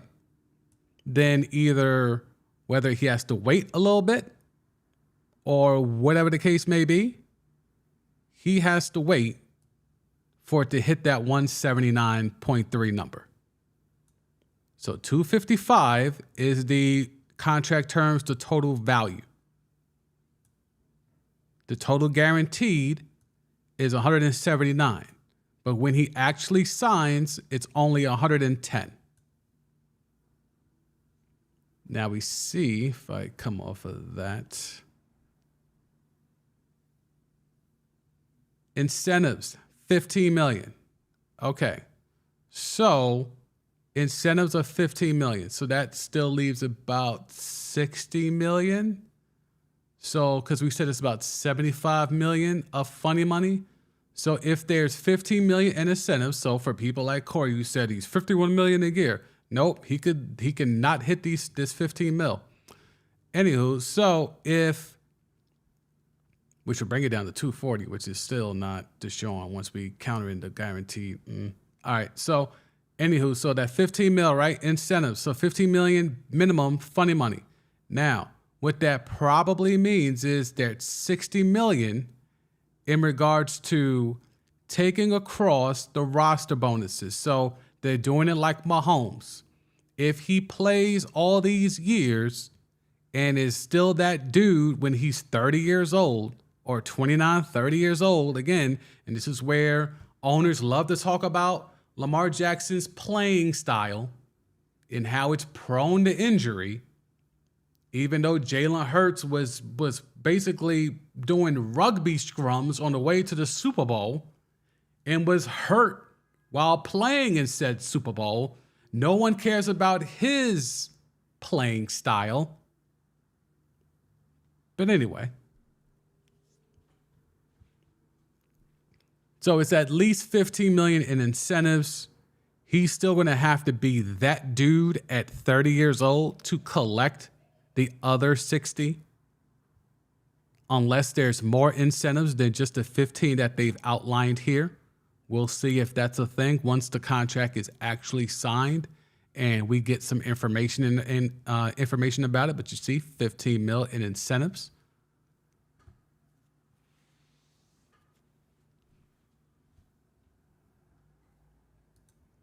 And never forget how, Mahomes, we talked about the Mahomes thing and why this deal compares so favorably with Mahomes. It's because if this website, which is one of the slowest websites ever, will ever load, come on. Oh, this website is the worst. With all the information it has, it really does load. See, whenever you're about to force it to load, it just... All right, so... Here's how that, and some of you have seen me do this before, but for those who are new here, and I appreciate the views, I appreciate y'all sticking with me as we have crossed the 2 hour mark. But here's what we have when it comes to this funny money. When Patrick Mahomes signed this deal, that was 10 years, $450 million, he got $63 million. Now, whether it's through roster bonuses, or things of the like, incentive. No, wait, they tell you down here at the bottom. Hang on. Look at all this stuff that has to happen for him to get this money. Okay? Look at all this stuff because it's a 10-year contract. Okay?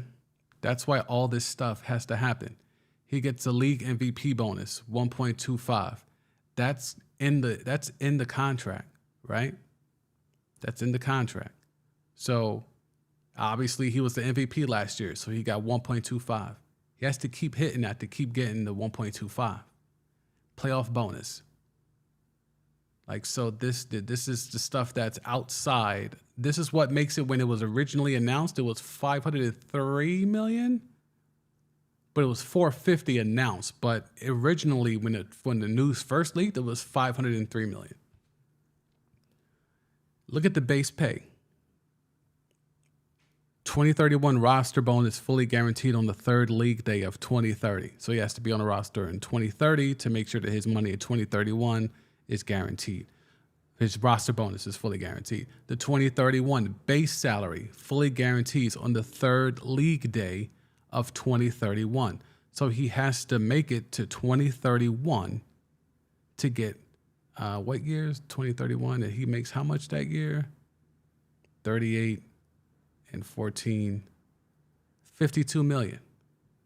So to get to the 52 million, he has to still be him at the age of 36 years old. This is why I'm talking about whether it's through ridiculous incentives that are hard to reach, or you have to still be the best player in the NFL damn near to still be starting with, again, his running style, his playing style, which has led him to be injured at times throughout. Do we really see Patrick Mahomes at 36 years old still doing it like this? But yet for him to collect that money, he still has to be that. And that's why it's funny money. Why did he sign something at 25, 26 years old that requires him to still be him at 36 years old? Why would you do that? Why? And when you compare it to Deshaun Watson,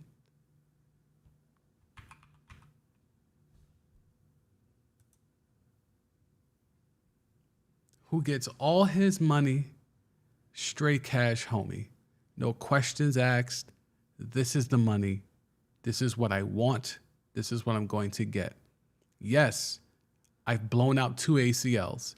Yes, I have 20 plus cases of alleged sexual misconduct. Yes, I sat out a year. You see how long this is taking for it to load? Yes, I have all this stuff going on that's problematic as hell. But I'm still going to get what I want.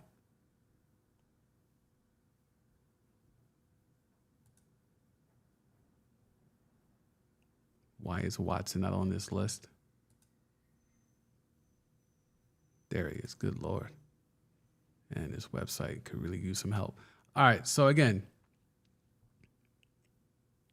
230 guaranteed. Look at that. Signing bonus plus 2022 salary, 2023 salary, 2024, 25, 26 salary. Language exists that will not forfeit signing bonus or void future guarantees upon suspension. So again, that was written in case they got them for all those cases, which they did. And a 2022 salary reduced from 1 million per the 6-game suspension. So he gets all that 229 from here on out after he sat down for 12 games. So the difference between Mahomes that has to wait until he's 36 years old to get 50 plus million, your man's Deshaun Watson is walking around here in 230 of them M's light at 31 years old. By 2026, he's pocketed 230. I don't know, man. It's to me, the math do be mathing, but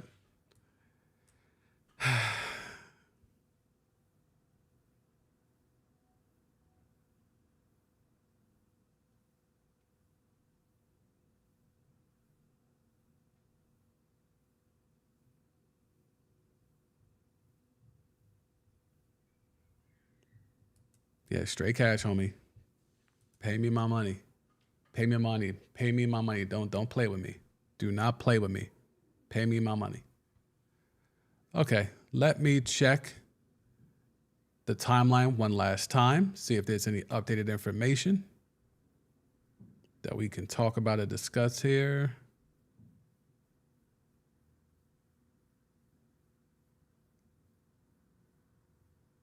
Interesting. Okay, so now Friday, and there was a clip that I put up from Friday as well, because late in the stream, when most of y'all left and I was wrapping up, we got some tea about the proposed deal from a second person who was trying to buy the Washington Commanders from Daniel Snyder. It was Brian Davis, the former Duke Blue Devil, who was promising $7 billion cash for the Washington Commanders. And my opinion was, if this is legit, how does Roger Goodell allow Daniel Snyder to take a lesser deal? How? The team was valued at $5.6 billion. The group led by Josh Harris, that includes Magic Johnson, is stepping up to pay a little bit over $6 billion. But someone is pulling up saying, I got $7 billion. I'll give you $1 billion now, and you'll have the other 6 within a week, all cash. How does Roger Goodell, that has end racism in the end zone, how, with Jim Trotter's contract not being renewed, how can he justify that? How can he justify not having a minority owner, a black man from D.C., Brian Davis, former Duke Blue Devil? Now, there was some funny money schemes between him and Christian Laettner back in the day, so I could understand some reservations about just accepting anybody's cash, especially $7 billion in cash.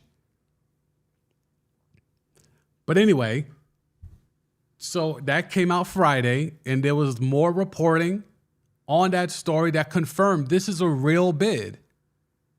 But no one in the alleged national media touched the story. And that to me was a red flag. Why would the national media not run around talking about, look at all this money that an NFL team is about to be sold for? Look at the bidding war that's taking place between Josh Harris and Magic Johnson and Brian Davis, the former Dookie. There's a reason why. And maybe the truth will come out someday, but here we go. The NFL has received the terms of the deal between Josh Harris and Dan Snyder for review as the sale moves one step closer to completion. Next, the league will review the deal and return it to the parties for alteration or, if approved, signatures. Ian Rappaport goes on to say, this is true. The next step as the bid has been submitted to the NFL for review.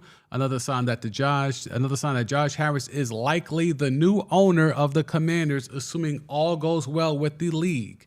Again, if the Brian Davis bid is logical and valid, why is Daniel Snyder taking less money that's on the table? He wouldn't do this if it was Jeff Bezos. Why is he turning down $7 billion? Now let's go to the man that originally reported on the story. Let's see. What's his? Darren Hayes, right? There he is. Darren Hayes. Is he walking this back?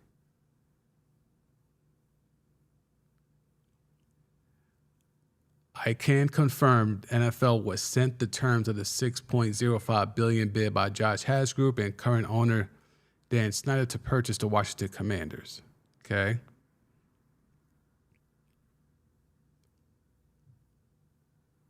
Is he walking this back? He's not mentioning any of this? Well, this is what he tweeted out. I think this was Saturday.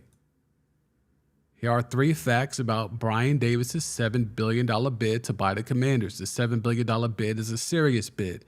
The Commanders have received the $7 billion bid and the financials. The Bank of America will now do their job to see where Brian Davis is getting the $7 billion cash from. Apparently, he has done a lot of investment in the agricultural and tech space. And his group got long money. I would hope so if you're saying you got $7 billion straight cash, homie.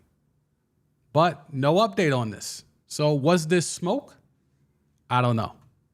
But I think that's where the red flags came to me, because the blue check boys, the normal suspects that are in the blue check boys and girls circles, did not touch that story at all. And that kind of led me to believe, I don't know if I'm rolling with this, but we talked about it anyway.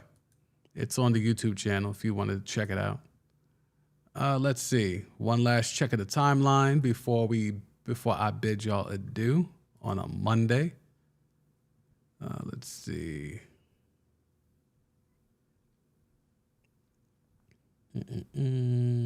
Nothing there. Yeah, it's looking like there's a new mock draft. We'll save that for tomorrow. Yeah, there's country golf compared. Nope, not doing that. Yeah, no, we are good. All right, y'all. So I'm going to bid y'all adieu. I thank you for those who have stayed here all the way to the end. I appreciate you. There's a special level of appreciation I have for y'all. Thank y'all. Yeah, welcome HCD. Yeah, man, that was a real thing. That was a real story. There was some real scammer vibes there. So I don't know, even if the money was right, that I could see that leading the league to be like, yo, bro, you may have it in cash, but we don't know where you got this money from. So yeah, we'll just take this 6. Keep the 7. But yeah, like salute to getting that 7, but we don't know how you want it. So yeah. But yeah, thank y'all for pulling up. I do appreciate y'all so much. If you can check out some of the content on the channel, if you want to tap in, there is a donation link in the description if you want to further support the channel. And yeah, this was a heavy stream today. This was a great stream. I think we had a lot of good numbers in here. The chat was active as usual. It is pretty amazing. Pretty amazing what consistency on the platform can do. I thank y'all so much, and I continue to look building with y'all. So I will be back here tomorrow at 4 p.m. Eastern time. Thank you for those in the chat. I will check y'all tomorrow. So for Timeline T, I am the Sam D, aka Seduce Me Jr. I'll check y'all tomorrow, 4 p.m. Eastern. Peace.